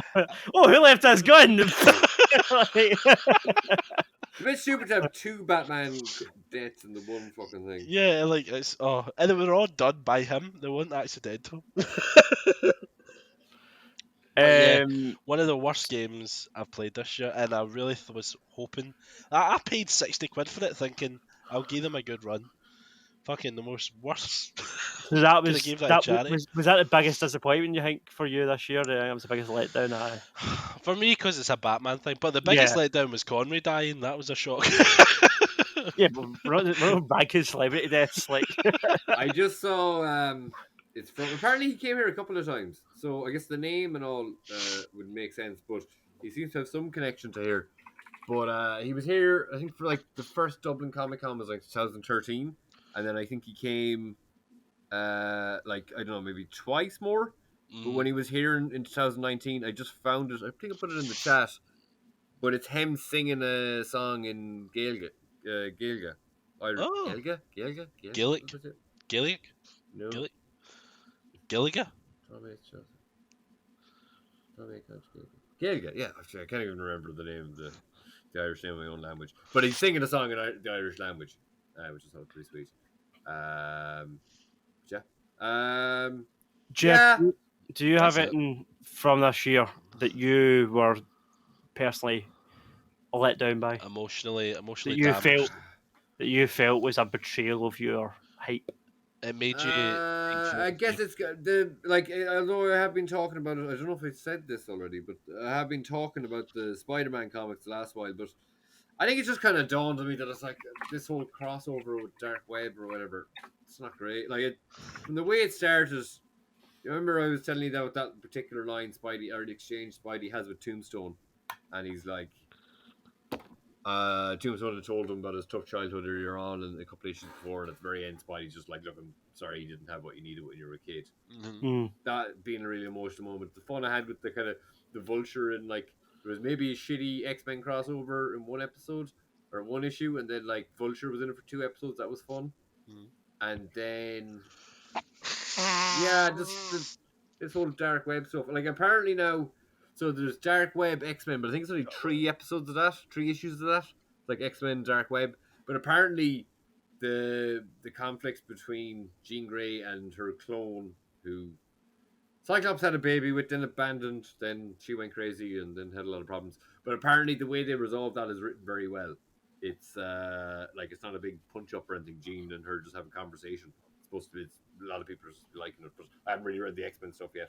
But yeah, so I don't know. I guess I was hoping for something a little bit more like the Straczynski run, where it's I guess the Straczynski run has a lot of magic in it, which is kind of unusual for Spider-Man. Usually it's science stuff, but the just going by those Vulture episodes and like as some people are saying, like the Norman Osborn stuff is interesting, but that's now in a solo series. It's not really in Spider-Man, so like they might come back around to it. But yeah, that's just Is that the golden one?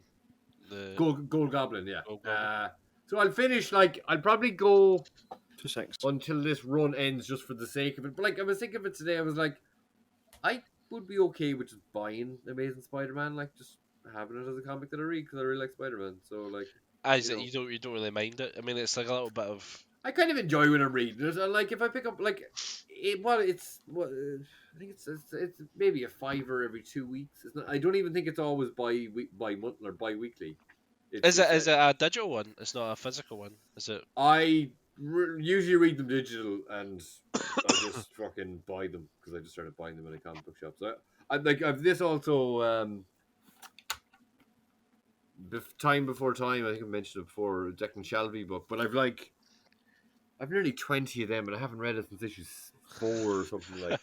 I'm not even. I don't even know when the last. I might have only read the first 1 or 2, and I've just been buying it nearly out of habit. But I'm like, I don't know. I was kind of hoping that it was going to be a shorter run. I thought it might have been like fucking 4 books, 2 volumes. That's it. Like, but I'm up to like fucking 18 now. I'm sure 19 or 20 is probably. I think 19 hasn't been out for a while yet. Oh, Declan Shalvey's he's announced he's writing Alien book. So they're kind of starting the Marvel were doing an Alien book there when they got the license first. I don't know if people picked it up that well. Apparently, the Predator book got really good, but I only read the first one. Excuse me. Other than that, though, as far as disappointments, I don't know. Doctor Strange and the universe and a half. That's a big drop from comic book Spider-Man. You just dropped that bomb. Aye, Doctor Strange was shit. Yeah. You know what? I liked Multiverse of Madness, but I thought it was good. it wasn't. It wasn't what a lot of people were expecting it to be, and I liked it for that. I think if it had just been another Endgame, here's Hugh Jackman, here's Ben Affleck, Daredevil, here's like it would have just been a bit gimmicky. Whereas it was a Sam Raimi horror movie set in the MCU, and I didn't. I think that, Sam Raimi was and that's limited, what I liked though. about it. Like he was limited with it. Like you could see that it wasn't. No, I mean it was. He didn't write it. It was rewritten. It was Scott Derrickson that wrote it. Minimal changes to be able to make. Yeah. But just since we're on the topic of Marvel, I know that we've talked it to death. But if I think back over the year, the moment that I was like, "Oh no, it's shit, isn't it?" was Thor: Love and Thunder. Like, coming into Love and Thunder, like I feel like Taika was in such a high. He'd just done Peacemaker, he'd done Ragnarok, he'd done Peacemaker, Jojo Rabbit. Sorry, that's James Gunn. Sorry, not Peacemaker. But he was in. Do you know what I'm thinking of? He was in Suicide Squad. He was the rat catchers. He was the. Aye. No. Anyway, yeah, sorry. Point is, right, Taika's riding high. We came into Thor: Love and Thunder, and Jesus Christ, it was not only bad, but one of the worst Marvel like worse than I thought Marvel could get at this point. Do you know what I mean? I kind of thought Marvel were at a point where even if they absolutely made a bogus film, it would be like a 6 out of 10.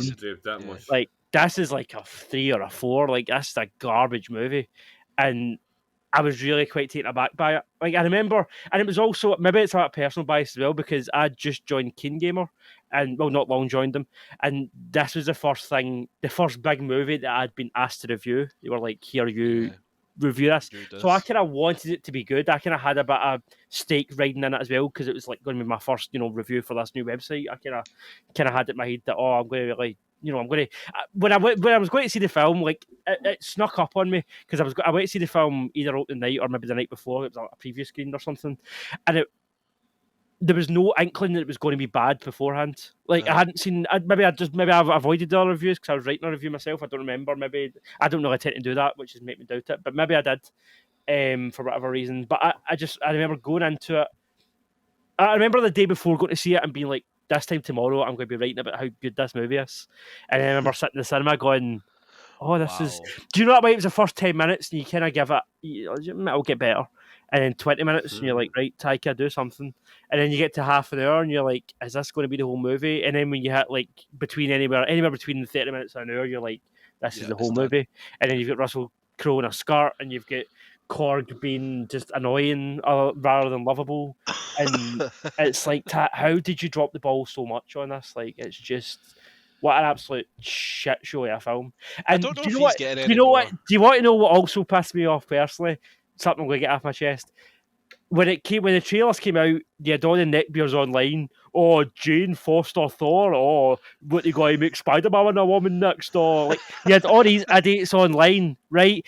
And they were all like, oh, it's going to be shite because it's a woman Thor. And do you know what? That's not why the movie's shite. But the point is, this movie being bad gave those idiots like some sort of credence. A voice, yeah. And that rages me. I'm like, don't prove the fuckwits right.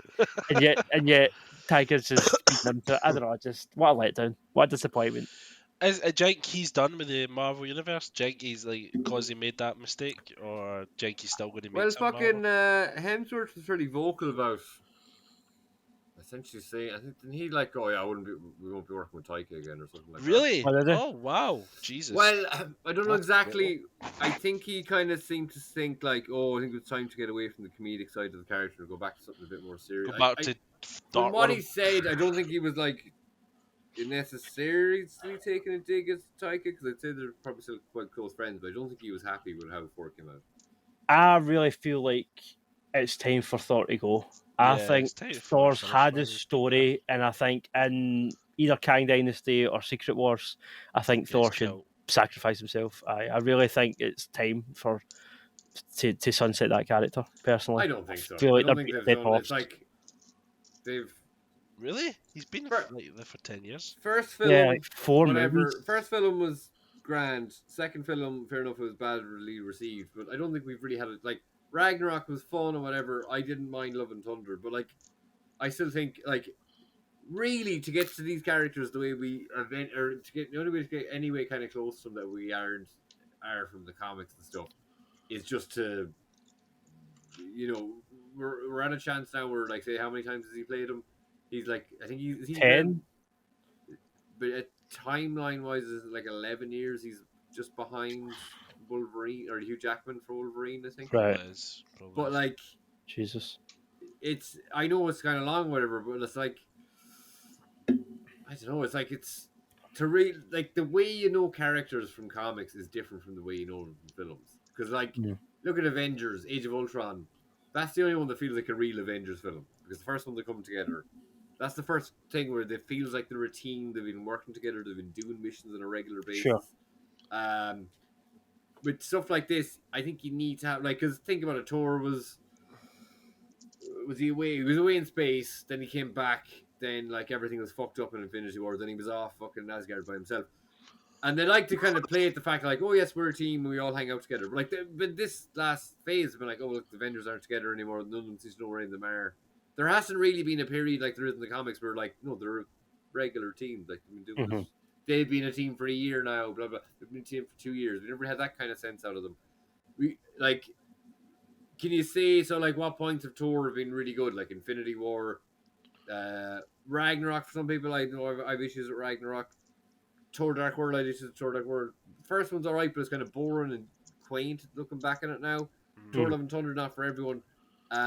So like Endgame, yeah, like Endgame and thing, like, but I think he's like I don't know. I don't see the point in just going like, well, not the point, but I think you can only go better from here. He's tried a couple of things. You've recalibrated a couple of times.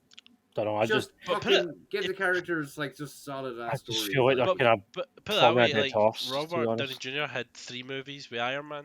Even though he was in other films, like Thor's had 4, as you know, is it 5? Yeah, Thor's had 4. This is still shite. Thor's had the most. Like, I'm pretty sure. No, has anybody else had 4? I think anybody else has 4. X-Men maybe, but Well, like- that's Solo a in different. MCU. I mean, that's yeah. a different thing. I don't think like But it's not I don't even think that a- really quitting is a way of like because going by what's been how he's appeared in films so far, you can only do better by like I don't think anything. Infinity War is probably the height of his powers, really, character wise and stuff. And he had good moments here and there, but I don't think like he's Thor. He's fucking like look at the comics. He's always there. Like so, like I hope they kill him. Can I they, don't. can they kill him? Like with because I thought the god that he was fighting in God Love Thunder. Technically, it'll probably be reboot. It'll more than likely. Loki died, didn't I'd he? say Secret Wars could be a reboot more than anything, or they'll start. If they Okay, don't, okay, they'll but- be kicking okay, themselves if they don't either reboot or get some recasting into some multiverse of Secret That- Wars. I don't think they will. I think they'll just continually try and pump everything out the comics that they can until they inevitably run out because they've done it too quickly, and then they won't.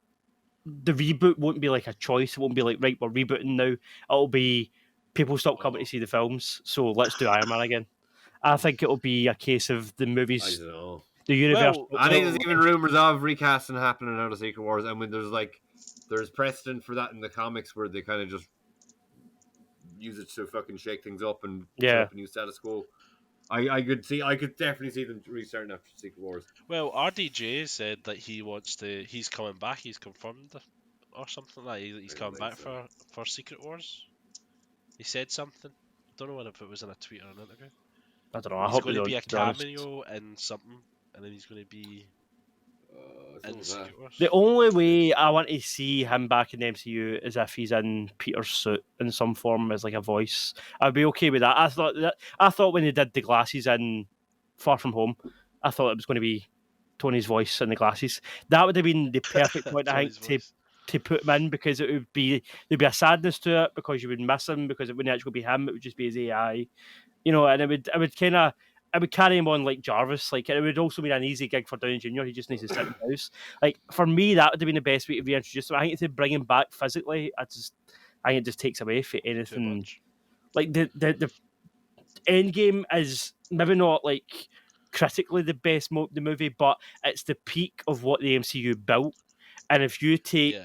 that domino away, the 20 movies beforehand, what's the point? Do you know what I mean? If you just Yeah. bring Downey Jr. back, I feel like it just kind of undoes so much. But There is a kind of interesting crux of like he was the kind of comic relief and central character of the whole universe. Well, kind of. And then now they don't have that. They don't have that kind of charismatic arsehole kind of thing that's lovable. yeah, You know what I mean? Aren't they all the same character? Well, yeah, I mean, Well, yeah. Doctor Strange is that. He's Yeah, Magic Doctor Iron Strange Man. is, yeah. But there's Yeah. a stuck-upness to Doctor Strange that you just go like, yeah. fuck off. But isn't there that with Stark too? Like I don't really see like what's the big difference between the two of them character? Like I think they I don't- both fill that role. I don't know. I think he's just more. He's more old, like reserved kind of. Stark is more kind of. I was going to say reliable, relatable. but Stark's I a bit of think- like basically Bill Murray character in a lot of these Yeah, yeah, yeah. situations, like goes with Peter Venkman style. To a degree, Yeah. but he's also like incredibly smart. Yeah, I don't know. Like I wait and see. Like with Secret Wars, like I don't like. I was thinking about it today. Like with the all of like after Endgame and stuff, and like what it seems to be too. I think one of the writers of Secret Wars was talking about it. Was like, oh, it's fun now that some of these new characters have been introduced to this new phase. We can start to play with them now. So I think I don't know, man. Like I don't think everything's amazing, but I think what I've been thinking, like my housemate was saying to me, like. And I guess some people would certainly agree with that too, but like my husband was kind of like going before any of the shows came out, he was like, "Oh, it seems like it's going to be too much to be going to be burnt out." Like, it's still only like 4 shows a year, 4 films a year, whatever. Like, you watch plenty of different shows just because these just happen to be connected. I think most of them are fairly enjoyable for a watch if you're a comic book fan. But I would argue that there is still a definite burnout there. Definite. Yeah. This phase has burnt me out, and I was a huge Marvel fan before this. Yeah, And I but even feel this phase isn't like I've got focusing no on the in- main characters. Like it might be burnout now, but I don't think it's. I think it's still too early doors to call the entire state of Marvel. yeah. Based on and also this phase has only been like 2 years long. Like that's nothing. I agree, right? But Mm. general audiences are fickle, and although like we follow it and we love it, and we go and see the movies and talk about it, the general audience is fickle, and I We'll think give it a Disney chance, yeah. shouldn't rely on that. I I don't don't know. know. They still make a lot of money. Like, Yeah. you know, but like as far as franchises go, they're still one of the most Successful. Like, Yeah. not even one of. They're probably the most successful. They are the most successful contemporary franchise going. Like, they make the most money. Yeah. And the I most just think you films can't they put out. And, boycott. like, they had to go into a quiet period after Endgame. I don't know. Like, obviously, look, I'm a Marvel fan, but I don't think, it's like a lot of fucking companies fucking letting people go the last while because the pandemic's over essentially, and that's a natural response. Endgame is over, the snap is over, so like there's going to be a quieter period, and like they haven't really touched back on everyone. Like Spider-Man was really good, Black Panther was quite good. Anyone that touched back, like fair enough, Thor, I enjoyed it. Like they did, and also they tried a lot of weird shit, and now fucking Star Fox is a character in the Marvel universe. Like it's very MODOK is. We're looking at fucking screen grabs of MODOK, and like I don't know. It's I think it's there's a, for me there's naturally going to be a lull, but that to build up other characters. I do agree that for what you're saying about. I mean, I've wrote a whole video essay on the introduction of Kang and how I feel like that's the point where I might care about the MCU again. If they bring in a kind of universal threat, I think that adds a stakes to things that has been missing since Thanos. I don't really feel like the stakes have been there a lot of the time because it's just the multiverse is collapsing. Like there's not an actual villain. It's just like purple shit in the sky. Like it's.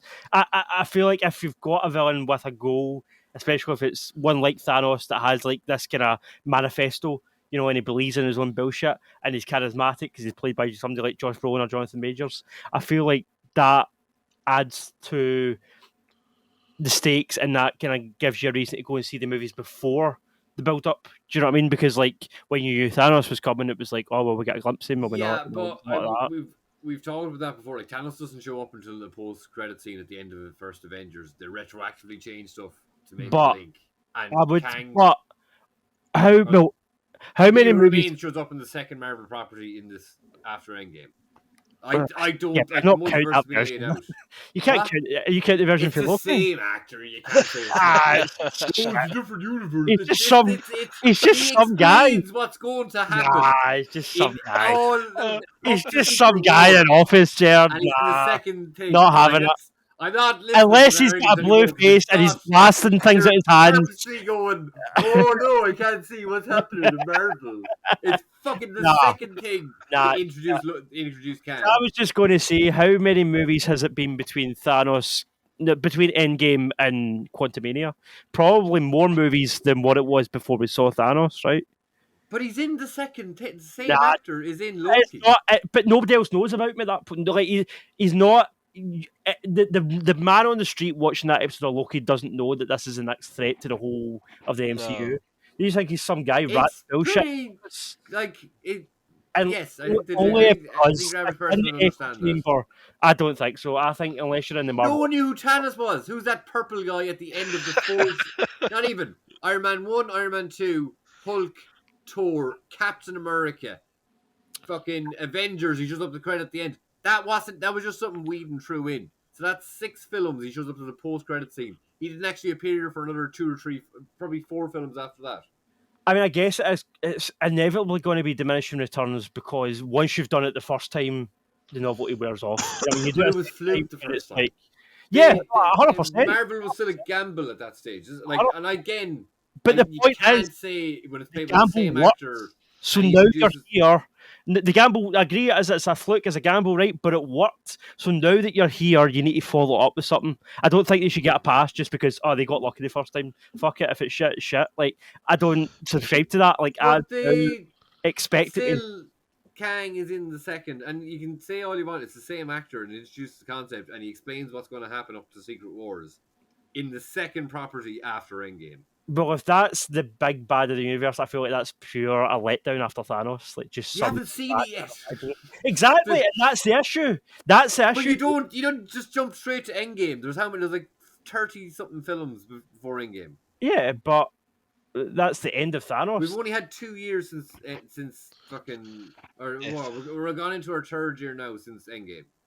Well, it feels like maybe it just feels like longer because and also there was a pandemic, so Right. things got There's fucked up so there much too. Like, between now and then, Miss Marvel, Falcon Winter Soldier, like so much pointless balls. It's just but they're building up characters. They have to do like for me as an audience member, I feel like that grates you down. Just tuning in week to week and watching shite that doesn't mean anything. Moon Knight, like shite that doesn't really mean anything. Yeah, but like you're like, what? Where are you now on your watch? You haven't watched anything since like. Have you finished Moon Knight?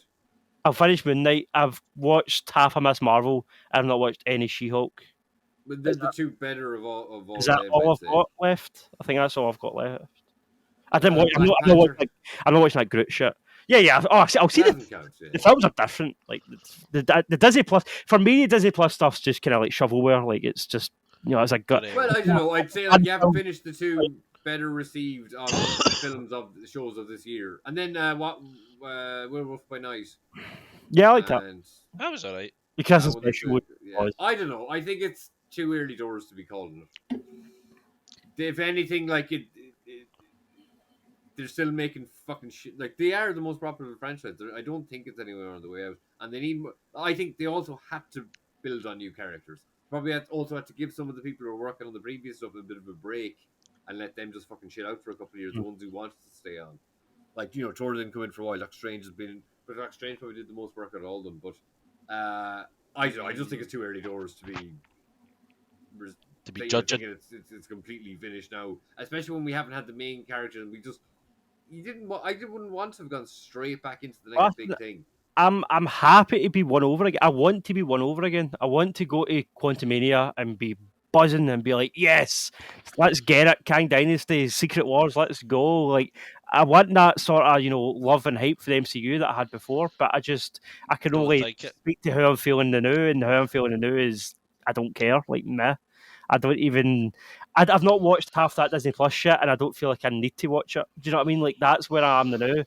Whereas before there was a time where I would watch all the what would they be like one shots that they used to do in between. Like I'd watch everything Marvel like down, and I'd watch it all the times. And now it a year, like or exactly like not even. It's so bloated now that it's like. Where would you even start with a rewatch? Like, where would you even? There's just too much. And well, a lot of the Disney stuff, like it's not so far. It's an essential. It starts out with the quality, whereas that was never the case before Disney Plus. I feel like the Disney Plus potential to make shows and make spin-offs. Okay, great, whatever. Give small characters a spotlight in that, but it's just added so much tertiary fluff that was never there before, and I feel like this phase of the MCU is so weighed down by all that shit that it's like a mission just to get through it. Never mind enjoy it, like just to get through it. I've never rewatched the entire MCU. I find even the first phase to me is boring as fucking muck. Second, I don't think it fits any. Like I'm not saying this and saying like, oh, it's all amazing. Like first and second phases, I'd watch fuck all of them solo films. Don't really want to watch any of the solo films again. Even now, I'm like, I've got a shit ton of a week off work, so I'm like. I want to rewatch some Marvel stuff, and I'm like, I don't really want to fucking rewatch any of them. Like, I enjoy them when they come out, but I don't know. It's something to watch. It's like to me, the Disney stuff is just extra. It's like whatever. I get to watch a fucking She-Hulk TV show, like, instead of watching something that I'm fucking. I don't know. Well, I guess the quality of the other shows, and you go look for like there's so many high quality drama shows, but like. I like fucking Marvel, so if you're gonna make a show, I'm probably gonna watch it if it's halfway watchable. Like, but like, not much of the shows that I rewatch. Like, I don't think at any point. Like, I watched the last 2 or 3 of Loki last year. Yeah, I don't think the whole like, there's certainly like seriously high endpoints in the Infinity Saga, but I don't think the entire like the MCU to me is greater than the sum of its parts. I think most of them are fucking.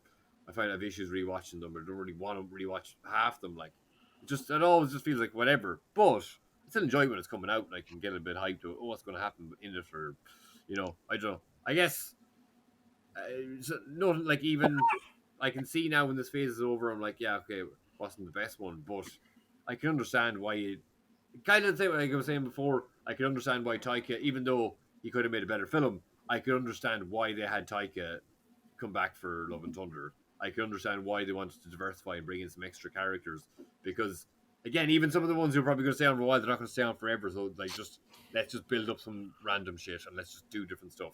And like, if you're looking at a phase in one kind of quick fucking, what's the word, black and white view, like, right, we're going to do new stuff in new characters, and like, I just don't think anything that came before was all that much more fucking absolutely amazing. Like, there's an awful lot of stinkers there, I think. But I guess it's just like a perfect storm of like bad luck where the first phase after this peak is the shittest phase, like, and the longest, and that's what you say, and the longest phase. It's Like, the shittest phase. see if another phase by was stuff this. that's coming out, but it's only 2 years, isn't it? Yeah, I just mean dense wise. Like, there's a new Marvel Yeah, well, the every week. shows Like, it's never been like that the until shows now. kind of and naturally changed that metric by quite a bit. Yeah. Like, But I feel like if you included the Netflix stuff in previous phases when they came out, like, it's if the even longer. Disney shit took off in phase 3, I don't think phase 3 would have felt as long winded. But I think because you've already got, just by virtue of the storytelling order, you've got this period where the MCU seems like it's kind of wandering about with its glasses, looking for the next villain or the next thing to make it, give it a purpose. Popular. Yeah. And that also just happened to be the longest phase. But what I mean by the longest phase is there's a graph that tells you like how many minutes in runtime each phase is, and like phase 1's like, I don't know, so many minutes. Phase 2, and then phase 4 is like 2,000 minutes long. It's this huge barn. You just look at that graph, you're like, Jesus, there's so much bloat and bullshit there that you don't need to watch. That's the 2 seasons, like, that's including all the TV shows. Yeah, never had TV yeah, shows including before. everything from yeah. But that again, that shit, like. If But you I'm go saying back if and do that that right had and put the happened, Netflix, put Agents of S.H.I.E.L.D., put fucking blah, blah, blah, and other stuff. Yeah, but I just feel like it's not as directly tied as it does, or what they want you to think Disney Plus stuff is. I feel like, I don't know, Disney Plus, like, Agents of S.H.I.E.L.D. never felt like essential watching, whereas here it kind of feels like if it's on Disney Plus, you're going to need to watch it before you watch Secret Wars, and that's the thing. I guess the difference. It feels like an obligation. It feels I think you could pretty much meet all those characters without having to, like, Winter Soldier and fucking Falcon. They were pretty much set up from thing. Yeah. From what was it? That show was just such from the films in general. Like, you could skip that, even though I didn't enjoy that. So it was fun. I was very much looking forward to that show, and I was horribly let down by it, man. I thought it was just. I thought it was was boring shit. I feel like nothing happened in about half. There was only 6 episodes, and only 2 of them had shit happen. Like, I don't know. I was rewatching the fight scene there. This was crack. Yeah, I guess it's like, my taste, if something drops in quality, you still like it. If it's Marvel, like, most Marvel, like, that's the thing. Marvel shit is like, I was trying to say that a couple of weeks back on Twitter or something, but I was like, I don't really look, apart from I'll watch everything that comes out that's Marvel to a degree. Like, I don't even think, like, Eternals, I looked up the spoiler videos on it afterwards. I think I don't even know when I watched it. If I watched it in the cinema, I think I watched it in the cinema, but I looked up spoiler videos before I watched it. It was the first one I did it for. But like, if there's Marvel characters in it, I'll watch it. But I don't really seek out stuff that shit. So, like, something can be something in another show where, okay, this character did that and they did that, so that's pissed me off, and now I'm annoyed, and it might put me off a show. Yeah, that can still happen in a Marvel thing, but I'll just keep watching it because I'm like, fuck, unless it's like horrendous. I also think, I mean, I guess this is going to depend on the individual, but I feel like there has to be a line where the obligation is outweighed by life is too short. Like, I feel like there's a point where you're like, I could be watching something better here than, and I think there is that. Everybody has that line. I guess some people have reached it already. I feel like I'm right on the brink, and I'm wanting Kang to bring me back for that line. Do you know what I mean? Yeah, I'm wanting Kang to really give me something to but get for behind. me, I think I enjoyed them more in the moment, and then it's afterwards I kind of grow to dislike them more. Because I think I even watched Thor before we did the podcast, or sorry, Multiverse of Madness. I think we watched that I watched that like 2 times before we recorded the podcast, and I kind of liked it Mm, the first time, mm. and then just, but not even that. I can see something like fucking what was the other one? I guess we can go. So we talked about it last week already. I think Kenobi. We're just like, what was it? One, it came up in one of the podcasts recently where I think we were both just like, oh, yeah, that was shit. It was good at the time, and then And, looking like, back, yeah, it was a lot of shit. that Disney stuff is kind of sugary and stuff. It's like it tastes all right when you're eating. It's like a donut, It tastes all right when you're eating it, but it's 5 minutes later you just feel like shit.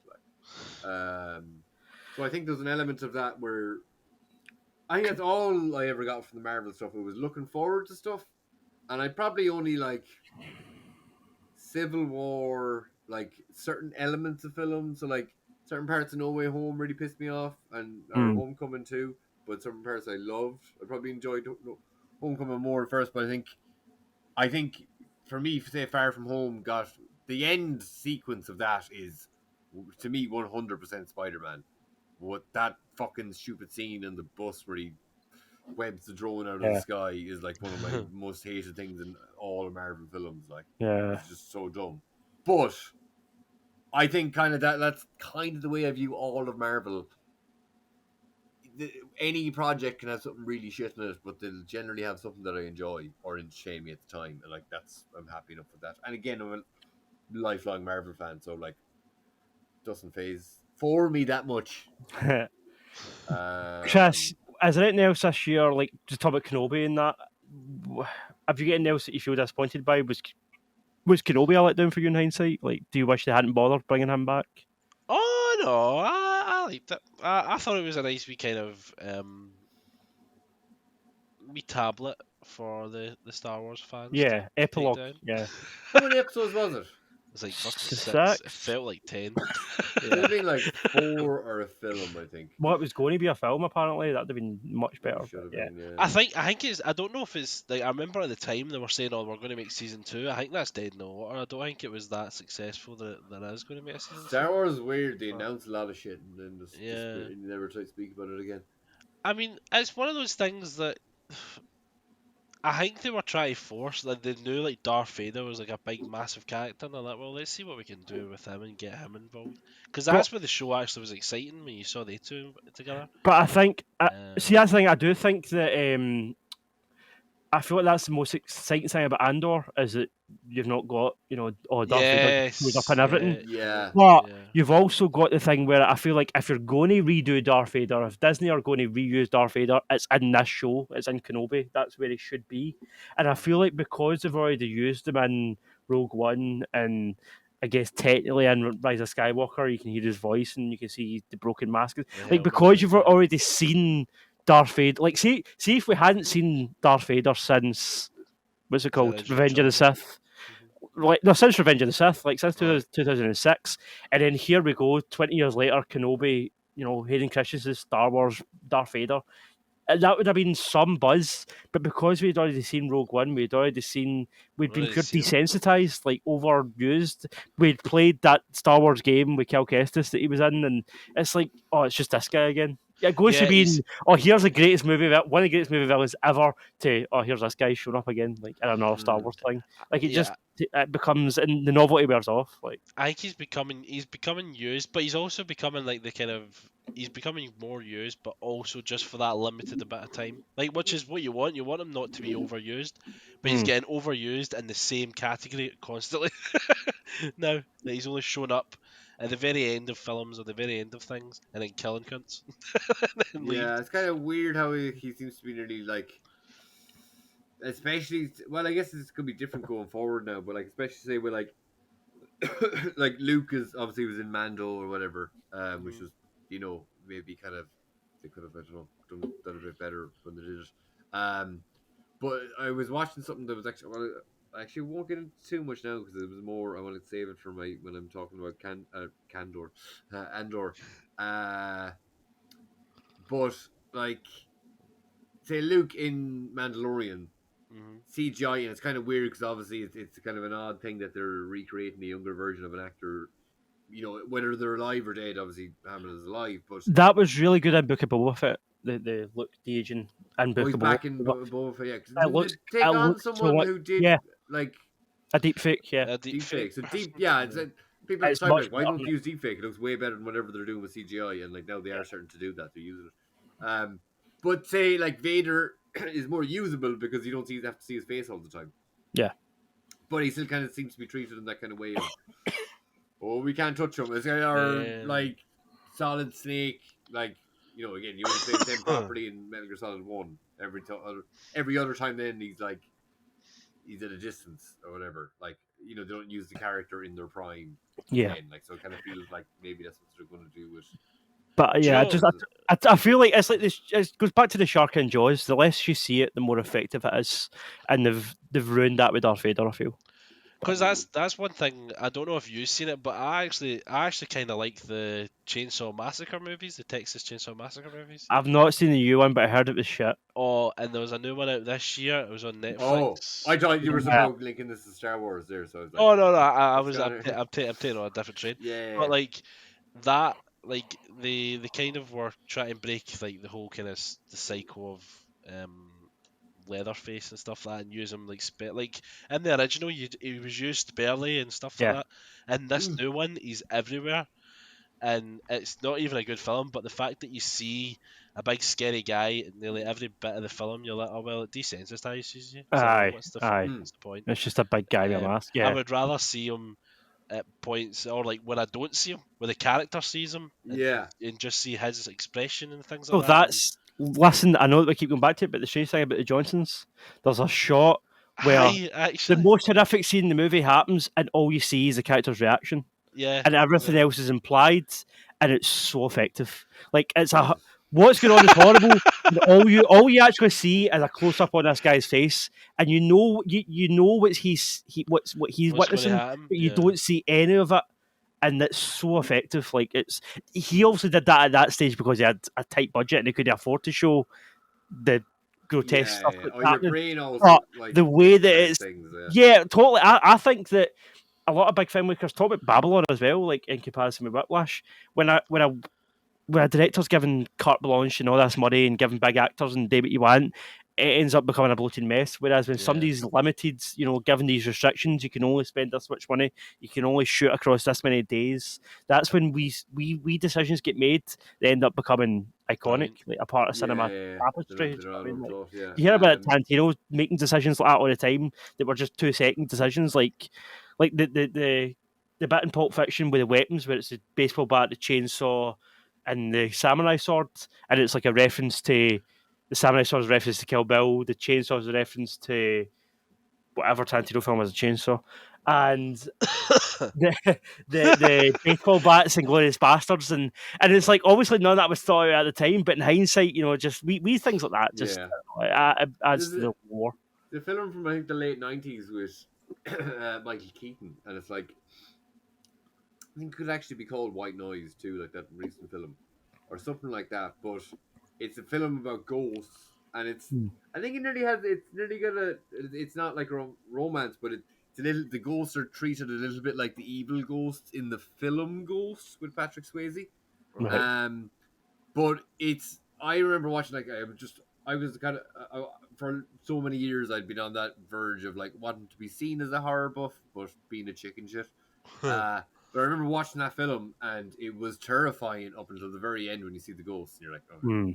Yeah. It's like it's instantly they're like shadowy, bad CGI figures, and it just but prior to that, I was terrified of it. Like, yeah. Instantly, whenever you see the monster, it becomes that game Amnesia was the same. So scary until you seen what was chasing you, and it was like, oh, it's just that. Like the sound effects and the stomping of the footsteps coming down the corridor, you were absolutely shit scared of whatever was chasing you. And then as soon as you see it, it's just this goofy like model of what you're like, oh, like do you know what I mean? It loses its magic, and I think a lot of that's best left to the imagination. My last disappointment before we go through the rest and we wrap up. Don't Want to Darling could have been so much more than it was, and I don't even mean better. I just mean it could have been more. Have anybody else seen Don't Worry, Darling? Chris, Oh have you no, but seen I've heard it's absolutely shite. Like it? It's do you know how what? can it be so much better? I thought it was It's just not a even generic Chris. film. Is it? So this was Olivia Wilde's follow up to Booksmart. Booksmart blew me away. I didn't expect Booksmart to be anything. I thought it was just for the trailer. It just looked super bad, but with girls instead of boys. Booksmart ended up being this heartfelt, well written, well acted, deep coming of age film that is also funny and crass, but also does tackle themes of like growing up and going to college and all that shit really well and really sincerely. A movie that just I didn't expect to sort of stay with me. That stayed with me. I love Booksmart. Mhm. I was hyped for this. Like Olivia Wilde just came after this amazing kind of teenage coming of age movie. She's now doing like sci-fi shit with Florence Pugh. Like on paper, that sounds incredible. Chris Pine's a cult leader. Like, oh yeah, you're ticking all these boxes. I'm like, I want to see this film, and then you see it, and you realise it's just a generic. Do you know what? It's 2023. I think it's time that can I spoil the movie? Yeah, yeah. Yeah. So it's a simulation. Twist is she's in a simulation the whole time. The whole 1950s bullshit with the cars and the desert. She's actually lying in her bed getting clockwork oranged, like her eyeballs held open and projectors shone into her eyes and shit. Wow. Okay. And there's not really any. They explain all this within the last 10 minutes of the movie, by the way, right? Like the last 10 minutes. Starts off, the kind of, she starts pulling the threads. She knows there's something no right. She sees like one of her neighbours jumping off the roof and stuff, and it's a woman, and there's something no right, obviously, right? And then she's taking a trip, and she sees this plane going down, this plane crashing, and she's like, "How can there be a plane? Because no one ever flies over this area." So she goes to investigate the plane crash, and then that basically tips her off. Out was a can of worms to everything else. But then when you realise it's a simulation, you're like, well, somebody must have programmed that plane crash. Why would you program in a clue for them to find out? Because the people running the program are like the men, like Chris Pine and Harry Styles and stuff.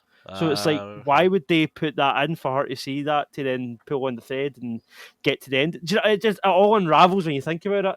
And then so rushed, she's running to this thing, and it turns out that during the day in the world that they're in, during the day, all the men go to work in this like base, this military base, and they're doing the work and nobody knows what it is. Are they building nukes? Are they doing this? Are they doing that?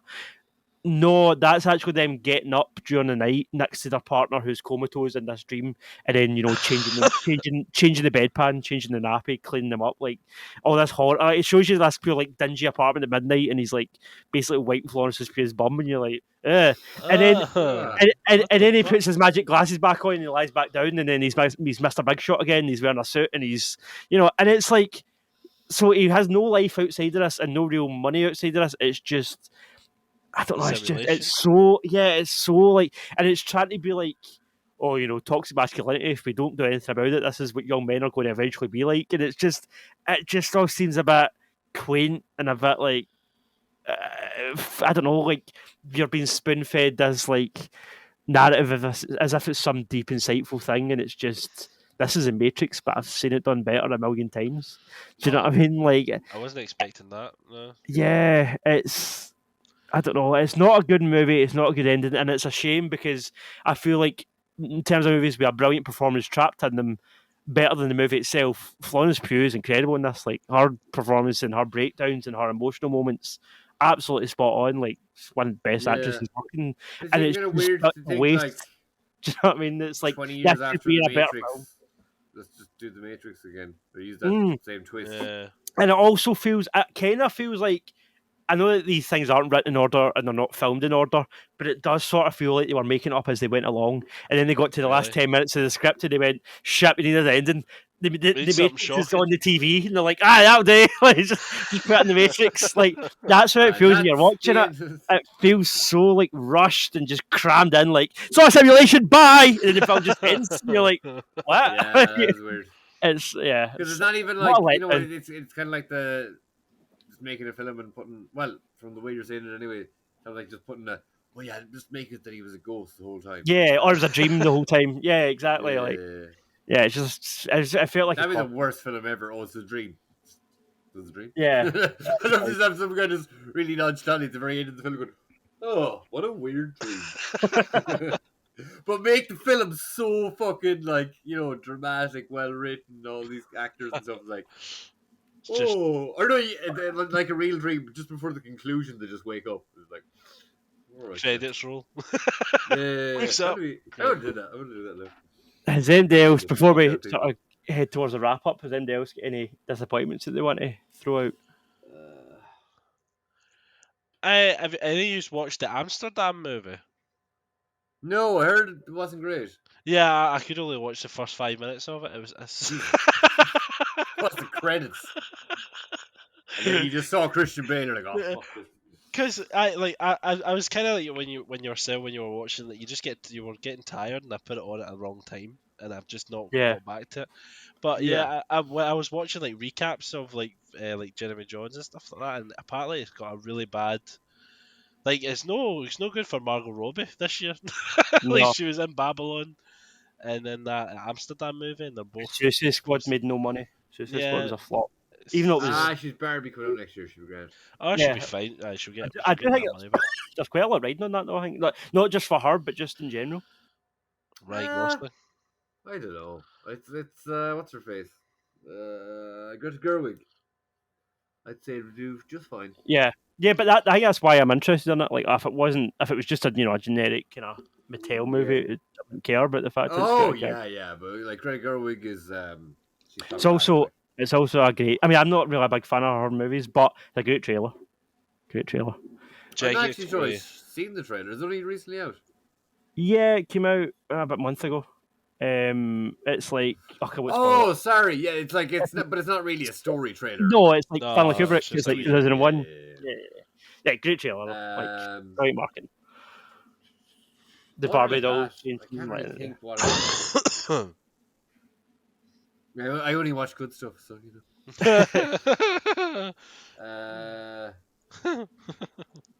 I mean, honestly can't think of anything else. If there was anything, we can sort of just before we wrap up. If there's anything that's popping out your head that's maybe not disappointing, but you just thought was garbage, just shout it out. Like just something.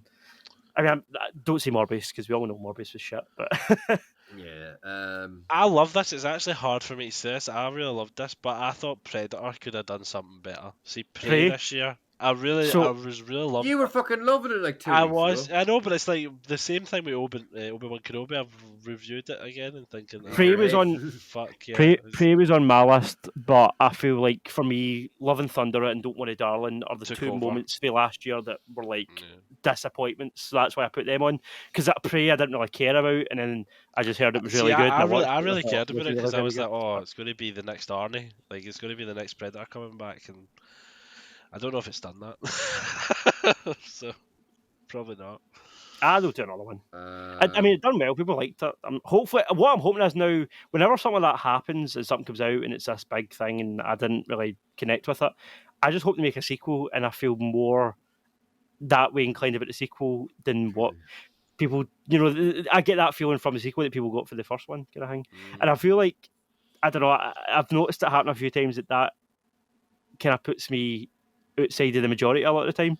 Because like Avengers is a good example. When that came out, I kind of thought the first one, I was like, fine. It was seeing them all on screen and that, but it's a Joss Whedon alien movie. Like, and then when Ultron came out, I really enjoyed Age of Ultron, and then after it was like, oh, Age of Ultron's shit, and I'm like, okay. I like that one. Well, to be honest with you, I loved the first Avengers for ages. I watched it definitely watched most of the mainline Avengers films. I think I've seen in the cinema like 3 times, but I remember the first Avengers was the first film I ever saw where people were like getting up and clapping and cheering, and like I never saw that in the cinema before. And I thought it was fucking amazing. And I think over the course of like the next couple of years, I watched it about 6 times, and then I think the 6th time I seen it, the Josh Whedon dialogue just killed me. I was like, shit. Like I actually was only rewatching one of my favorite things from Avengers is Iron Man versus Thor, that fight in the forest. I think that's great crack. Yeah. No, if we've not got anything else to bash, then I feel like 2022 overall, although there was some absolute garbage that I saw and played that year, there was nothing that really. It was. There was nothing like Wasn't Batman that v bad. Superman that Yeah. I was pure hyped for him as an, or like Cyberpunk. I feel like that's the last time I really felt that, like that absolute buzz Hype. to absolute despair, like Mm. that drop. Like it never happened in 2022 with anything, so that was good.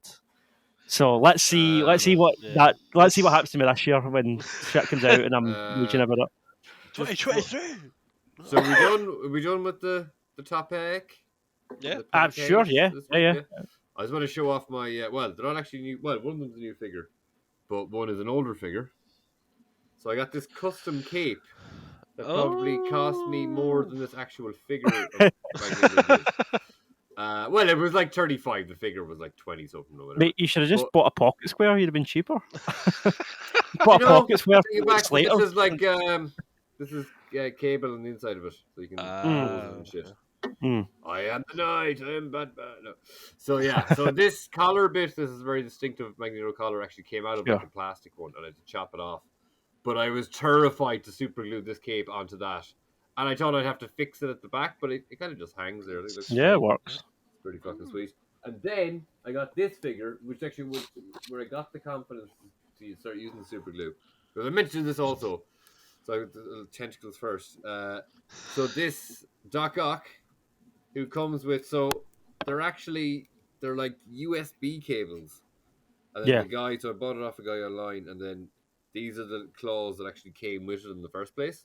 Right. And he just kind of like, he basically just chopped these cables in, and then grafts them on. Put a bit Are they welded on?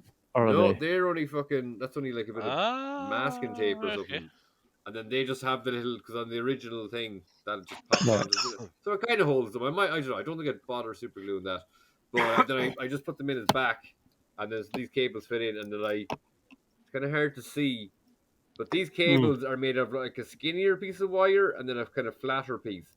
But I just pulled back as much of the flatter piece on each one, so it could fit into this hole a bit better, and I super glued them in. Now, I'll probably have to reattach them again at some point, but maybe not. I don't know. Pretty happy with it. Two fucking pretty iconic villains there. Looks legit. Even though I think I showed him off before, I just picked him up again there for the first time since I bought him, I think. But how badass is this figure? He's so fucking like, motherfucker. I used to always buy is that Black Panther? Uh-huh. I used to always buy Black Panther because if Batman wasn't on the shelf, I would buy Black Panther because they had this. He looks similar. He looks similar. It's Batman during COVID. It's Jungle Batman. It's Jungle Such a Batman. I think he's the same mold as the Spider-Man figure I have, but he's so fucking, even just having the claws, and he's so simple, so fucking sleek. I love him, man. He's a really good figure. And he's got toes. I don't normally have toes. Nice toes, bro. Yeah, Toes. He's got toes. other than that, I want to finish Glass Onion today. I don't know. The Harley show is alright, but I don't know. I think I have to reach. I don't know what's. So I have a week off. What should I be watching? What should I be? Finish Glass Onion until, because I could only get through the first hour of the first film. I just couldn't get it. Well, see, like that's the thing. That's kind of why I'm happy I'm not doing anything this week from week off, because I find it so hard to sit down and watch stuff. Like I even because listen, I will always listen to the podcast like a day or two later, just because like I like to sound on my own voice. But like I'll always hear one of you saying something like, or talking about some film. I'll be like, oh yeah, I'll watch that after this now. Never do. Always say. Watch your shoes. Even during the week, I find it hard to watch an episode of something. Like I'm just like, oh, I don't know. I'd prefer to just watch YouTube and maybe play a couple of games of this, and then. Listen, the strange thing about Johnson's is on YouTube, and it's only 30 minutes. I will try it after this. It is one of the. That's one of the best. I'm curious to hear your thoughts because it's wild, but it's really good. Never mind the Johnsons. The strange thing. No, the strange thing about John. Like, yes. Anything there, Chris be like, yeah, that's exactly what you said. It's late. Never mind the Johnsons. Give us Sex Pistols. Other than that, I don't know. Yeah, I want to try maybe get a bit more into Resident Evil 1, but like, it's not really like it still doesn't really fill me with joy to go and play it. Like, oh, class, it's not really visceral. It's like, and I think I'm also in the back of my head now, building up the pressure to, like, as I was thinking, to have the PS1 version of 2 and 3, 4. That's already have to. I have Code Veronica, but I maybe skip that. But to play them before the new 4 comes out, it'll be a tall order, and it's probably the best week. If I get through 2 of the games now, I could probably manage the other 2. But yeah, and then I guess with Resident Evil 2, it's like both. Is Resident Evil 1 considered the same kind of thing as Resident Evil 2? I assume it is, that you really only know the game when you play both sides. Yeah, I yeah. guess. Well, Chris, I don't know so much in Resident Evil 1. I think if you play as Jill or Chris, it's really, you get the same story. I think Resident Evil 2 is when they introduced the two different weapons and the two different stories. You get. Yeah. Oh yeah, you do. Yeah, with You Chris, see different weapons, but yeah, you get different weapons. It's more of the story that actually bothers to go right next. So would I- you think of one as an exceptionally long game? Because I know people kind of like. I always in my I head don't I've assume played it. Resident Evil for weeks, but like I think some people say something like it. Like if you're like the people do speed runs in like an hour or something. Yeah, if it's PS1, it'll be short. Like If you know PS1 what you're games, doing, because I you get stuck at puzzles and all that. It's fucking. Final Fantasy is like one of the longest ones, and even that you can do that in about 7 hours. Like I think Metal Gear Solid is about 3 hours. The first game, like yeah, PS1 games are pretty short. Yeah, I still think like because I was replaying because I'd only probably play for an hour and a bit, and then I'd be like, oh yeah, whatever, and you'd be trying whatever a couple of times.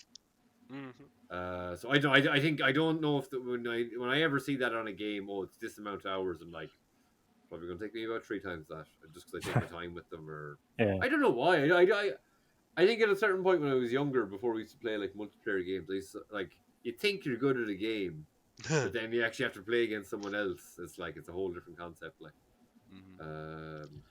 I also used to, I think it was a carryover for when you were young. Like you couldn't just buy games whenever you wanted. You only got like a game at your birthday, so you had to kind of make it last you.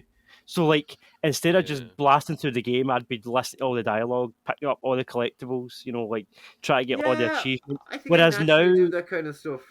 See, I don't find myself, unless it's a game that I'm like, right, I'm sitting down and I'm going to platinum this. I have to sort of actively tell myself that, especially now I'm reviewing games.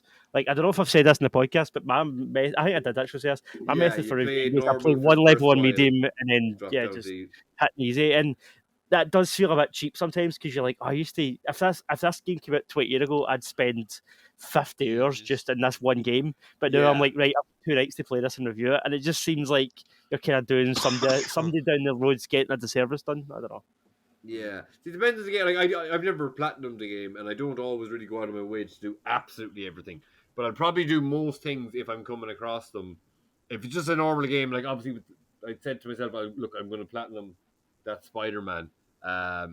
Which I've actually picked up the little bit of the DLC today again, first time in a while. But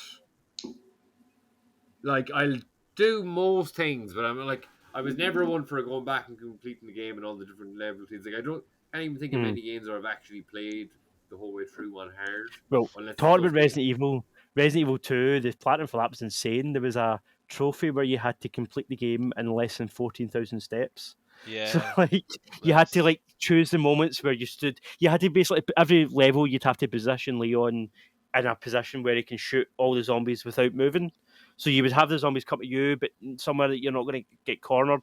And there was strategy to it and all sorts. Like you have to be confident that you're going. But it was a good platinum. Like it was a solid platinum that. And again, there was a speed run you had to do it. I think under an hour or under 2 hours or something. That was intense. Like you're basically just running past zombies the whole game. And yeah, and then I would get to the stage where, like, if a certain zombie grabs you, like if you get grabbed by a zombie 3 times within the first 20 minutes, then you might as well restart the game. Do you know what I mean? So you're playing the first 20 minutes over and over and over again until you get that perfect run, and you're like, right, okay. Yeah, and then you kind of go for there, Yeah, see, I never. It's fun, but a game really, for me to get that into a game, it really has to be something special, and I've not had that since Resident Evil 2 and God of War 2018, the last 2. I was going to buy Ragnarok this month, but my PS Plus expired, so I had to buy more. I had to buy another year of PS Plus. So that the £50 that I was going to spend on Ragnarok. I was delighted mine came out because there was a week, like there was a couple of weeks there where I was like, oh shit, I have no money for the rest of the month, and then I think I'd saw it and I'd borrowed money, and then I was like, all right, I'll be able to get through the rest of the month now on this, and the next thing I saw, the PS Plus that fucking coming out. Thankfully, it had already been taken out like a week or two before. But That's not bad. um, Sorry, I'll get Ragnarok at some point, and I hope that's the next thing that makes me feel as good about a game, Nice. or if not, Spider-Man 2. Hopefully. So, oh yeah. speaking of which, stuff in the future, next week we're going to come on and talk about our anticipated stuff for 2023. That's going to be a topic next week's shit we're looking forward to. So get you out of this kind of doom and gloom episode that we talked about things that we hated. We're going to talk about things we're looking forward to. And then next year when we do this episode about the disappointing things, we'll talk about all the shit that we were looking forward to that let us down. But tune in next week. Let us know your most disappointing things from 2022 in the comments below, whether it's comics, games, movies, whatever. Life. Life, yeah. Nah, I don't want to hear about that shit. I just hear about that. I hear about that the rest of the week. I don't want to sit here and hear about that. I saw someone in a nerd group posting about Midnight Suns, and it was like the alternative characters or things you can get. And I'm pretty sure someone had like, it's the Magneto. It's not my tits. You know that like Magneto was right. Like you can give your characters like that T-shirt. Or I've seen that in the game. Yeah, that's cool. And I was just like, oh, fucking, what was I saying? I was like, oh, I fucking wish this wasn't a turn-based game. And then I can't remember, like, it's just some stupid fucking silly interaction online. But the way someone commented going like, you're missing the point. That's the fun of it. You get to make your choices and blah blah blah. It's like, I don't like turn-based games. no, I'm with you. You can't argue me into liking them. Like that's not what's happening. Your here. taste is wrong. Yeah. Yeah. Anyway, the internet. So, drop us a like, drop us a subscribe, and watch that other shit on the channel. Old episodes. For instance, on Spotify, give us a review. Yeah, leave us a review. This is not my job, so yes, give us a 5-star review. Whatever you do, give us a 5-star review. Don't care what you think. Give us a 5-star review. You Wally.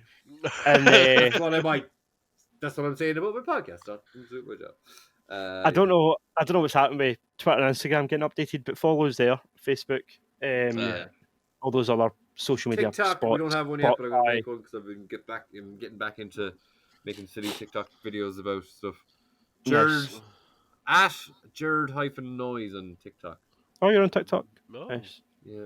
Come watch me do a dance and go make one of viral. those. We'll all do a dance. and go viral on TikTok. The dancing lads of Pop Shock.